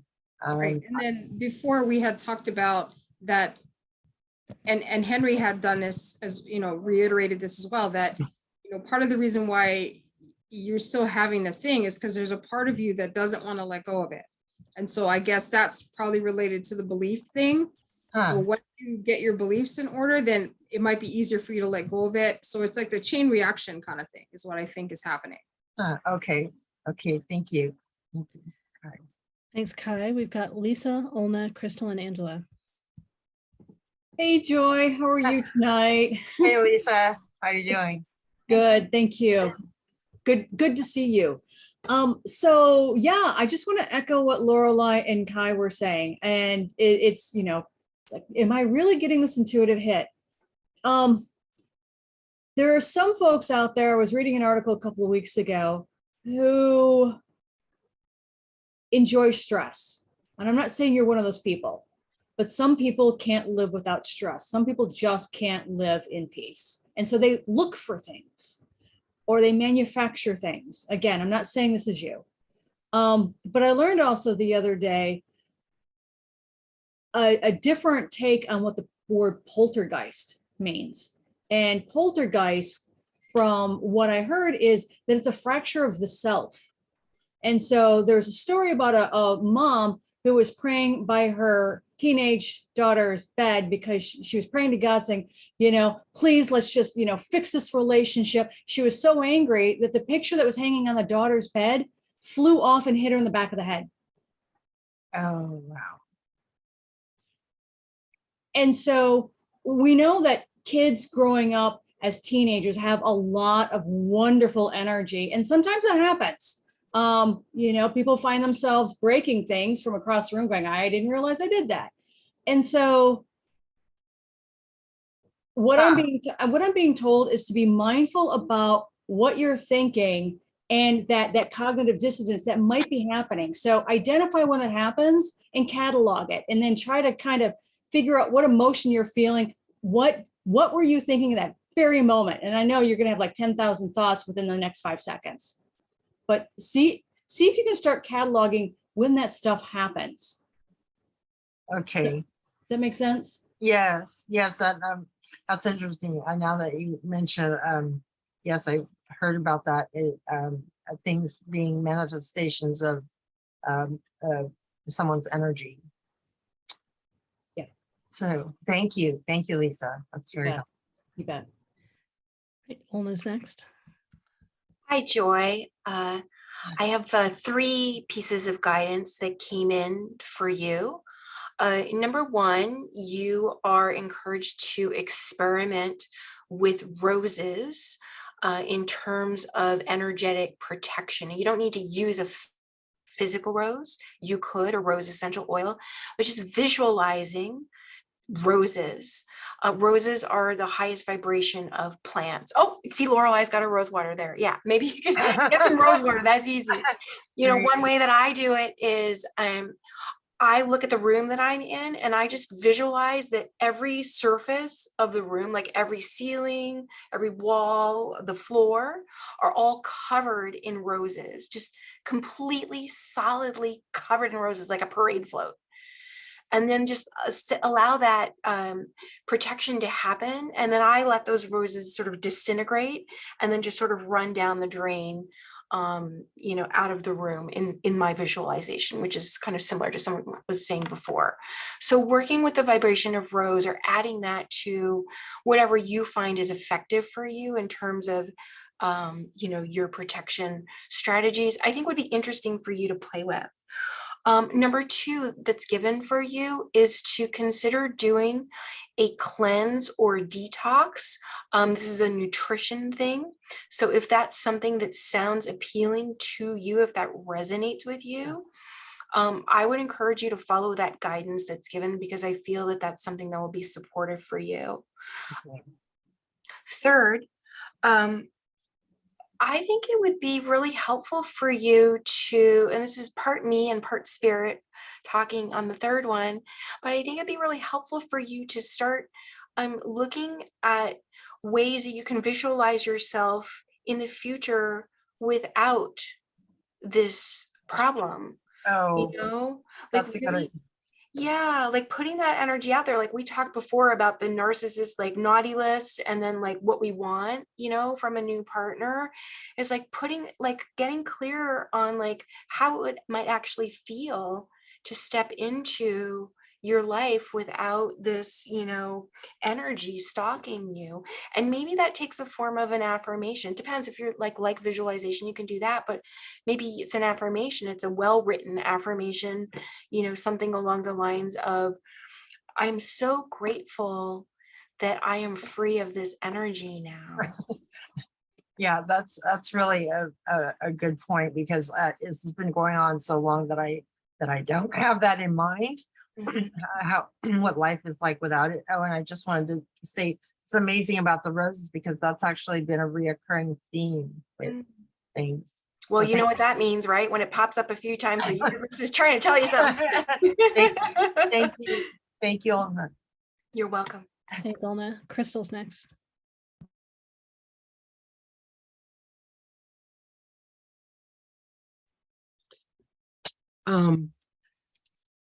What comes up around this whole thing is it feels like part of your work this lifetime has been reintegrating parts of yourself that you got fractured when you were a little kid, because it feels like things are pretty intense.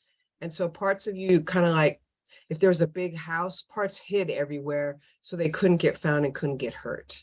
So like if you walk through, if you visualize this house, you would probably find closets or under the bed, or, you know, maybe even up in the ceiling. You're going to find some of your child aspects that are hiding. And what's coming up to me is a little one about 3 to 4 years old in a closet. And that's where your energy tap is coming from. The voice is telling them, this energy is telling them that they love them and that they need to keep feeding them. Huh. Does that make sense? Yes. Okay, so it's a negative thought form that's being tapped into you via this child aspect, because the child aspect, that's their friend. They didn't have any friends. Things were so intense that there was nobody. And so we make connections when we're little kids. We're amazing how we troubleshoot and survive, and we come up with these mechanisms to keep ourselves alive and from being whatever bad things we think we can prevent. And then as we get older, sometimes we don't even know about these parts because they hid so well.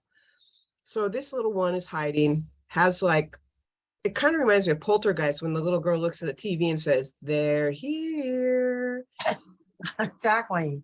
Yeah. So if you would go find her, do some healing work with her, bring her into present time, seal that breach, if you will. And the other thing that's coming up is calling in the Christ consciousness energy to surround you on a daily basis and turning this over to that light, that radiance, that vibration, that unconditional love, because there's a part of you that really doesn't think you're worthy enough to have love. And that's, again, allowing that little tap line to be going out the back door. Okay. You don't, it's like you get examples of how amazing you are and you just won't let yourself believe it. It's really hard for you to let that in, that how amazing you are, how gifted you are, what a heart that you have. And it's hard for you to let yourself have that.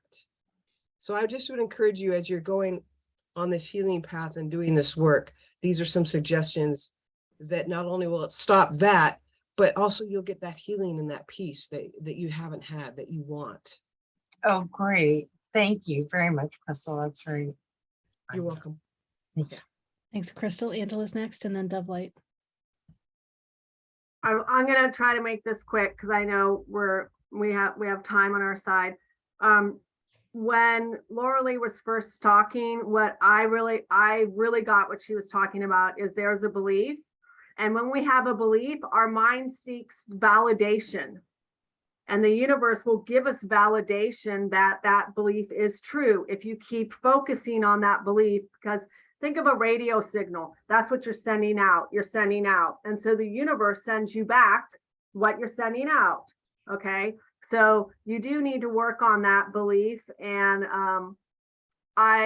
Kim Holman, her site is called 8 Healing Hands or 8 Hands Healing. And she does a recode. If you know anything about Christopher Michael Duncan, he did the recode, and it works on beliefs and it works on generational stuff and it clears it. And I know next month in August, it's all about family and relationships, which is really, really cool. It's amazing. If you wanted to email me, I can send you that information along. The other one I got for you really strongly is smudge your house. Oh, Smudge your house, clear your house, and then do the thing with the roses, okay? Because you're removing what you don't need, because there's energy and stuff in your house that and if you believe that stuff, you actually attract that and bring that into your home. So what you need to do is do a ritual of, I'm going to clear this. I'm going to clear it from my house. And then I'm going to create what I want in my house, the energy, the space, the love, that. And then you just always focus on that, always focus on that. And if you can ever catch yourself with your mind slipping, going down that way you don't want to, stop, immediately stop and be like, nope, I'm surrounded by roses. I am totally protected. You know, divine love has got my back. So Okay. that's what I got for you. Great. Thanks, Great. Angela. Devlight's next. Well, if I've understand correctly, what I got from your question was that you're an earth angel, and earth angels are people who are here. They bring light and inspiration. They walk among us every day. In fact, you might be one. And I also got basically what it's telling me, there is in your cold soul lifetime to be observed, that you really feel good helping others. I was also picking up that you're learning the endings are merely beginnings. And this reminds me sometimes when we heal a part of ourselves or a story that was not so nice, we healed it, but we get stuck up in the part where the hurt was, when we don't balance it with where the healing that happened. So for example, if you go through a process where you get a healing and a spiritual healing, things might surface, memories might come up, emotions have to move on, and you have to acknowledge them. But if you only focus on that you don't honor that you pass through a healing and do you move forward, then there is no balance. So I got the moon, the sun, and the lovers for you, which this is telling me that you pass through a clearing or a transformation where your masculine and feminine energies are balancing right now. And it looks like a bright future, because as you connect with your inner masculine and feminine through your higher consciousness, you're gonna attract that which we call a balanced love. And it's definitely the lines are aligning for that, because it seems like you have been doing a clearing or your clear process in your energy field. I can even sense it now. So blessings for that. Thank you. Oh, great. Thank you so much. Thank you. Thanks so much, Devlight. Anyone have anything else quick for Joy? Thanks so much, Joy. Great. Thank you, everyone. Very, very wonderful. You're welcome. All right, we've got River next, and then Amanda snuck in. So if we have enough time. So practitioners, does anyone have to leave now? Because I want to give you an opportunity to sign out now because we're starting to run late. Is everyone okay right now? Okay, great. River, come on up. Yeah, if you want to turn on your video, I'll bring you up, or you can share just orally. Where are you? Is River still here? River, I'm looking. Maybe River has left. I don't see River at the moment. River, if you're here, jump back in. I'll text you. And Amanda, you can come up to the front. If you want to be brought up on Spotlight, just turn on your video so I can see you. Thank you. Can you hear me? I can, yeah. Are you okay turning on your video for a moment, or do you want to just share verbally? Yeah, that's fine. Okay, Can you put there? Bring you up here. All right, great. What is your question? Thank you. Yeah, this is my first time here, and I just feel I just was scrolling and I came across this in a time of need. So I definitely think I was called to join this and have the opportunity to join last minute and get a question. So I'm in the ending of a relationship, and with all my might, I've been trying to hold on, and I've just keep getting the stonewalling. And so I was strong enough to say, I need my things back. He has a key to my apartment, and strong enough to say, I need my things back. We need to meet. And he's still stalling. And so he's told me he can meet on Saturday. And I don't really know that I should meet. Can I meet? I can forego life without those items. So I'm just wondering, one, am I strong enough to do it in person, or should I just completely just move forward and have no contact myself, like he's done to me at this point?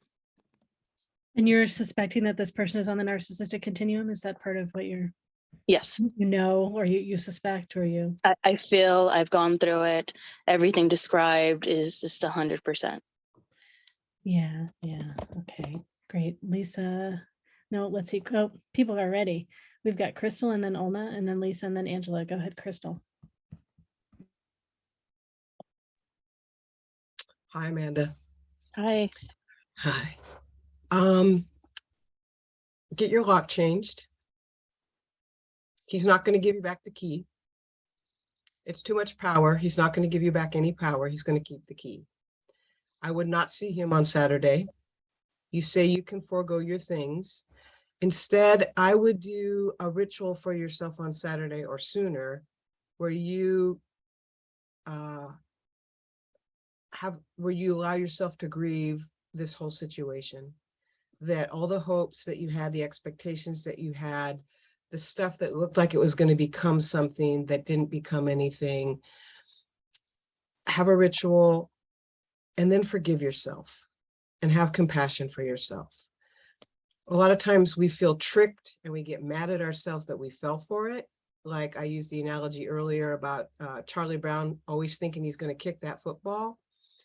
And then we beat ourselves up and we hurt ourselves when it's really has nothing to do with us. The narcissist is running off their script. We just happen to come along and we got the person that got to play that part.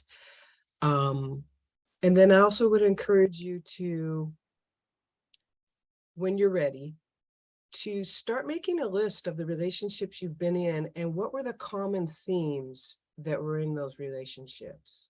And you've already nodding your head, so I know you know what I'm talking about. You know the stuff you keep pulling. You're pulling the same thing in those relationships every time. There's your homework. Look at those things that you keep pulling and work to clear them, find the messages behind them, what's there for you, what you're supposed to heal about it. And then you won't have to keep doing it anymore. And you'll really have that one love that you're looking for. And then, are you worthy? Yes, you have to decide if you're worthy enough that you deserve to be loved and respected and treated well so that you don't have to do this anymore. But yeah, I wouldn't meet up with him. I wouldn't do that. So thank you. Thank you. You're welcome. Thanks, Crystal. We've got Olna next. Amanda, I am so glad you're here. You were scrolling, you saw this event, you listened to your intuition, you're here, it's helping you. When you asked your question, I love that you said, I don't need those things. I'm not sure if I should really meet him. I believe you have already answered your own question, and I want to encourage you to continue to listen to your intuition, because our intuition always knows. And when we deal with these narcissists, I mean, they love when we can't hear our intuition. They love when we're confused. They breed confusion. They groom confusion in us.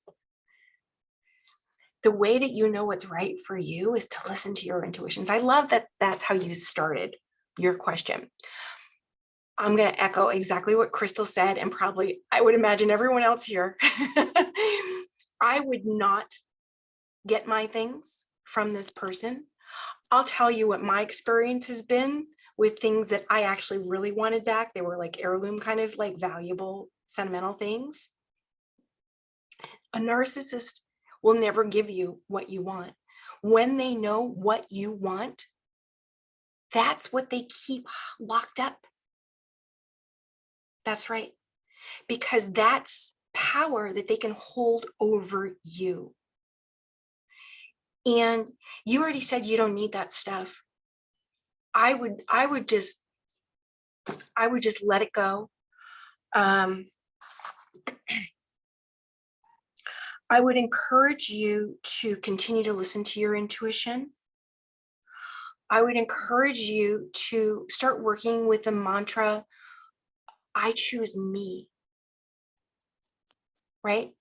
Do I really want that stuff? Do I really want to have that interaction? You know, am I really hoping like maybe things will change? No, you're here. You chose you already. You came here. You asked your question. You chose you already. So keep on that roll. You are on the right track. I choose me. And then I do very strongly recommend for you just looking at radical self-care. Choose you. You deserve to choose you. Yeah, I'm so glad you asked that question, because I think that's something that's, you know, a lot of us, you know, can benefit from hearing that. So thank you. Thank you. Thanks, Olna. We've got Lisa next. Okay, I'll make mine short since everybody else echoed and said what I wanted to say.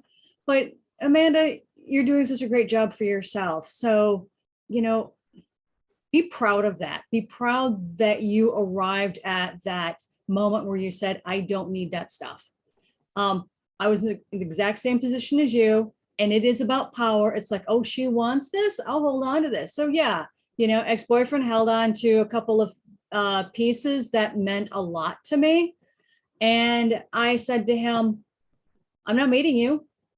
You want to drop them off, knock yourself out, but I'm not meeting you. And I'm not sticking around to wait for you either. So if you want to throw them on my front porch in a box, knock yourself out. When he heard that, oh,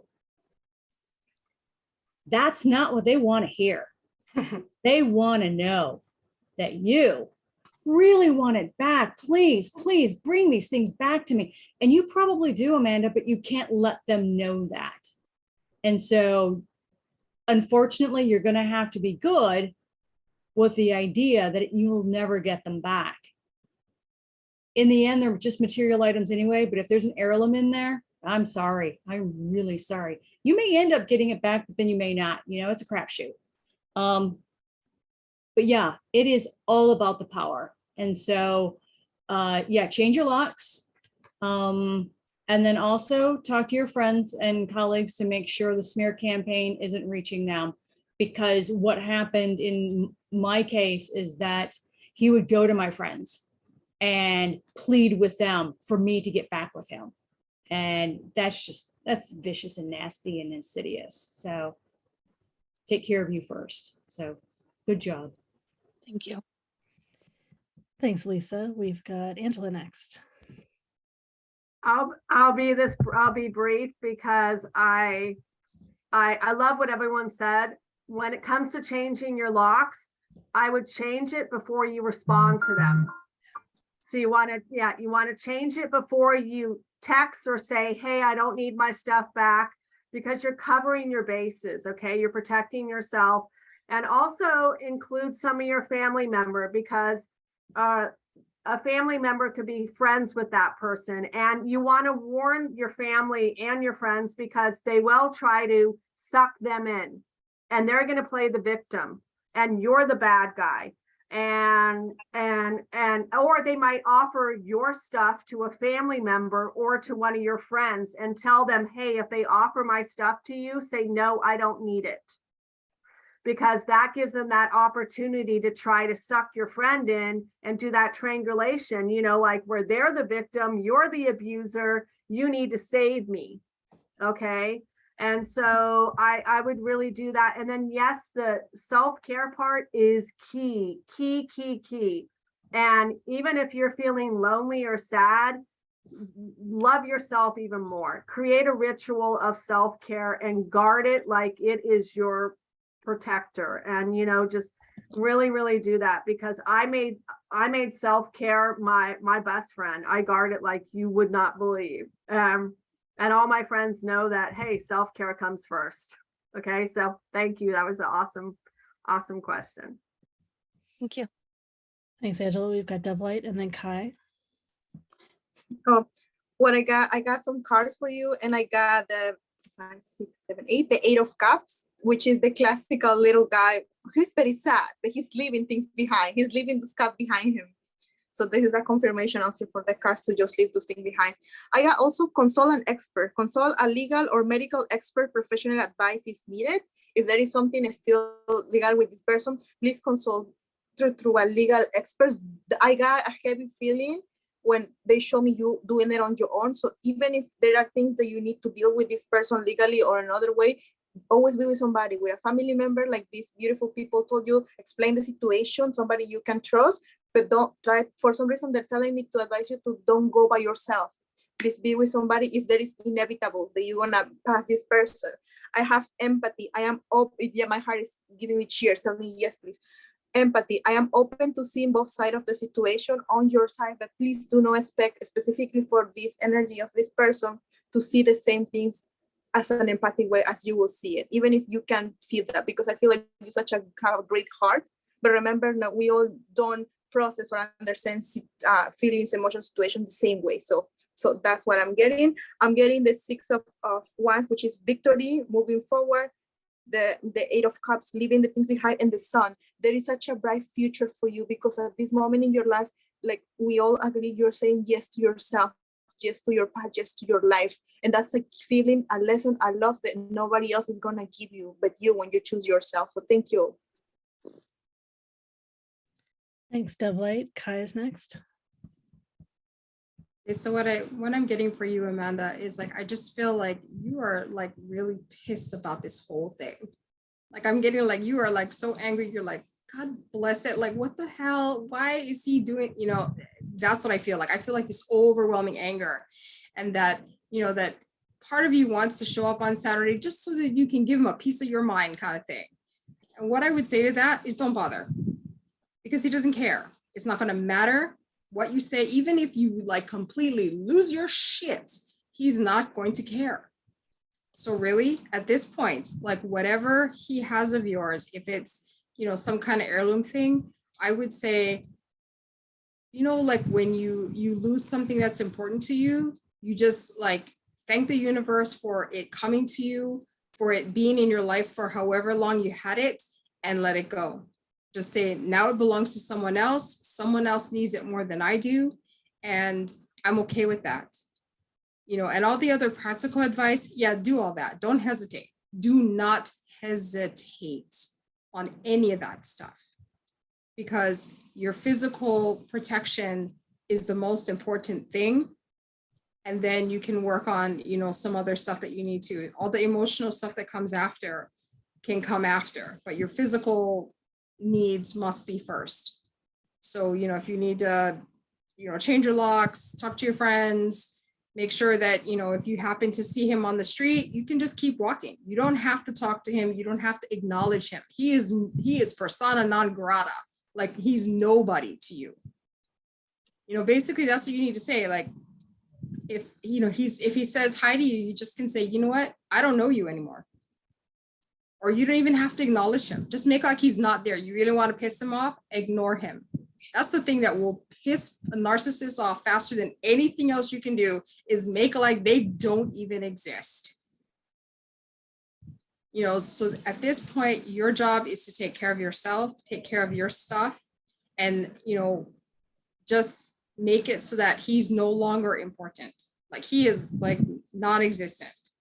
Like you never knew him. It doesn't matter. Have a nice day. And your life is elsewhere. Okay. Thank you. You're welcome. Great. Let's see if I have anything to add. How long were you dating? 1.5 years. Yeah, so it's a while. Can you see how there were signs of this early on that you ignored? Yeah, I thought, I don't get me wrong, I thought too good to be true, but I thought, no, I maybe this is the real thing. I've waited long enough. I've done the inner work. This might be it this time, and then I would say, once we hit the year mark, I really started seeing true colors. So yeah, and then reflecting back, like there were bigger signs that I just ignored. Yeah, and do you know what it was in growing up that had you be vulnerable to this in this person? I think both parents were kind of emotionally unavailable. So I think there's always going to be that part of me that's, look at me, I can do this for you. Look at me, if I'm the best girlfriend, or I can be, then you'll love me, So I think that's kind of where that stems from. Did you have a parent that never apologized, never really apologized? Oh, both parents. Yeah, so they might both have been narcissistic. Yeah. It goes beyond them not really giving you attention or not being there emotionally. So part of the healing this longer term for you would be to delve into how all these ways they didn't show up for you. So hearing from this panel, and also maybe some reading of, watching some videos of what are the patterns of, what is it like to be a child of narcissists? And then also what are these narcissistic behaviors, so that you can see and face more of it in your parents. Because if you haven't faced it with them, it just sets you up to be more vulnerable to choose it in someone else again. Because right, you're still caught in that pattern of thinking that you can heal your parents and you can heal the other people. Yeah, and you being able to, so you being able to say no to him in whatever way you're going to do this, that's a big thing. And Yeah, I'd been waiting for a response because I'd asked for my things, and he finally took the time to respond today. And he said, I can meet you tomorrow or Saturday. Well, that's not the days I told him. And so I've almost made the decision not even to respond at all. And if there is anything that you really want back, there are ways you can get things back where you don't have to interact with him. And yeah, he'll love the power of that he's got something that you want. And but it's up to you and what really honors you the most, and just letting all that go and cutting that tie. And all the other things you heard on this call about shifting his name on your phone and blocking on your phone potentially, or your messages and all those kinds of things. Yeah, the more that you can really cut things off, the healthier it will be for you. You know, and Absolutely. also Thank you all. some of the healing can be too, going back, or what are the things you did really enjoy and appreciate about the relationship, so that it's not just like a simple cutoff of everything, but so that you have a more integrated experience of what the relationship was. Yeah. Thank you. Right. Thank you all so much. Definitely, I was guided here for a reason. So I very much appreciate everybody's gifts and talents. And thank you so much. Yeah, and if you're done, you're done. It's okay. There's some practitioners have a little bit more, but it's up to you. You can finish. I'm sorry? So there are some practitioners that might have a little bit more, but if you feel finished, it's. No, by all means, share. Susan you had your hand up, and Crystal had your hand up. I don't know, Susan, if you want to go first. Yeah, I was just, I was going to say too, like if he said, you already said, you know, you set dates and then he changed. So chances are, even if you said for Saturday, last minute, he might change it anyway. He's just going to use it as this push, pull, making you crazy. So then you blow up and you're the crazy person. And, so when you first spoke, what came to me immediately is you're more important than your things. And if there is something special, like Laureli and others have said, there are ways that you can go around to get it back without having to interact with him. And just making him that non-factor, you know, just like, you know, he's a stranger on the street because the person you thought you knew has now revealed himself to be not that person really that you had been with. And I think sometimes what's hard in all of this is it is a grief. Even though there's anger, there's also sadness, because it's like, if I just could let go of that hope, because it wasn't all bad. There was some good times. So, you know, acknowledging, it's kind of like that sandwich, you know, acknowledging the yummy stuff in the middle, but then also that it's packed on moldy bread on each side. So, you know, it's the whole thing. And realizing too that this is a part of your story, it's not your whole story. And so you get to write what's next. Thank you. Mention a few things in the chat too. Angela mentioned there can be 3 types of parents that are narcissistic: neglectful, authoritarian, and absent. So absent being some form of neglectful. And then, yeah, Crystal's got something too. Oh, I was just talking to myself right before you said that about, I hit the trifecta there on the 3 types of parents. So winner. So the next thing that came up as we're going through this thing and you're looking at what's happening and reconciling yourself and being okay, there's so much light waiting for you. This relationship distracted you from your purpose. And I think you know that already. I mean, did you feel kind of like you want to be pulled in a different direction, but you're kind of like in this relationship kind of thing? And so in a way, you kind of put it off. You use the relationship as an excuse. But I mean, I wish you lived next door to me, because I'd want to come over in a couple of days or every week or something, just see where you were going, because you got it going on. And when you step into it and own it, dang, it's going to be amazing. It's going to be amazing. So it's back to that self-worth thing, that yes, you are worthy, and you have this, and you have these abilities, and you have this strength, and you have this tenacity, and you're just awesome. I mean, you are forged and you are fine. So hang on to that, embrace that light, because once you get this little dustbin thing all taken care of, you can step into that, and it's going to be amazing for you. Okay. Thank you so much. You're welcome. Thank you. Right. And the Dove Light also mentioned the Ho'oponopono, forgiveness. I think it's forgiveness, but with a Hawaiian practice of reconciliation and forgiveness. Yeah. Great. Thanks so much, Amanda. Thank you all so much. I really appreciate it. Take care. Very welcome. All right, and I haven't heard back from River, and I don't think River has come back. So yeah, I'll connect with River and see what to do. So thanks so much, everyone, for being here together, holding the space, learning and growing together. Thank you, everyone who asked questions, and practitioners for being on the panel. We're going to go through and have the practitioners reintroduce themselves again, and I'll put all their information in the chat as well. We all offer private sessions. We're happy to work with you. Please reach out. Many of us have specials that are in the chat, so you can get smaller sessions or smaller prices, or have more access to our products, lower prices and things like that from being here today. Oh, the order of how we should go. I guess we'll just go with an order. We'll have Susan, Olna, Kai, Crystal, Angela, Lisa, and Dovelight share. Go ahead, Susan. I'm Susan Watkins with Inspired Life Essential Wellness, and I work with different healing modalities such as Reiki, sound healing, guided meditation, and yoga to help people move through those places where they feel stuck, disconnected, maybe lost, and just reconnect back to their heart, to their self, and to the joy and abundance that they're put here to live. So thank you for sharing this evening, and many blessings to everyone. Thanks. And people are asking about the recording, and there's a link that I put in the chat just a few moments ago that has the YouTube channel where I will be posting it. Olna. Yes, I'm Olna Xara Sojourn, and I am an intuitive energy healer and empath coach. And I help empaths who struggle with toxic relationships and weak boundaries. And I have a mission to help empaths break free from the narcissistic abuse cycle. And I just thank you all for the thoughtful questions tonight, and glad that you joined.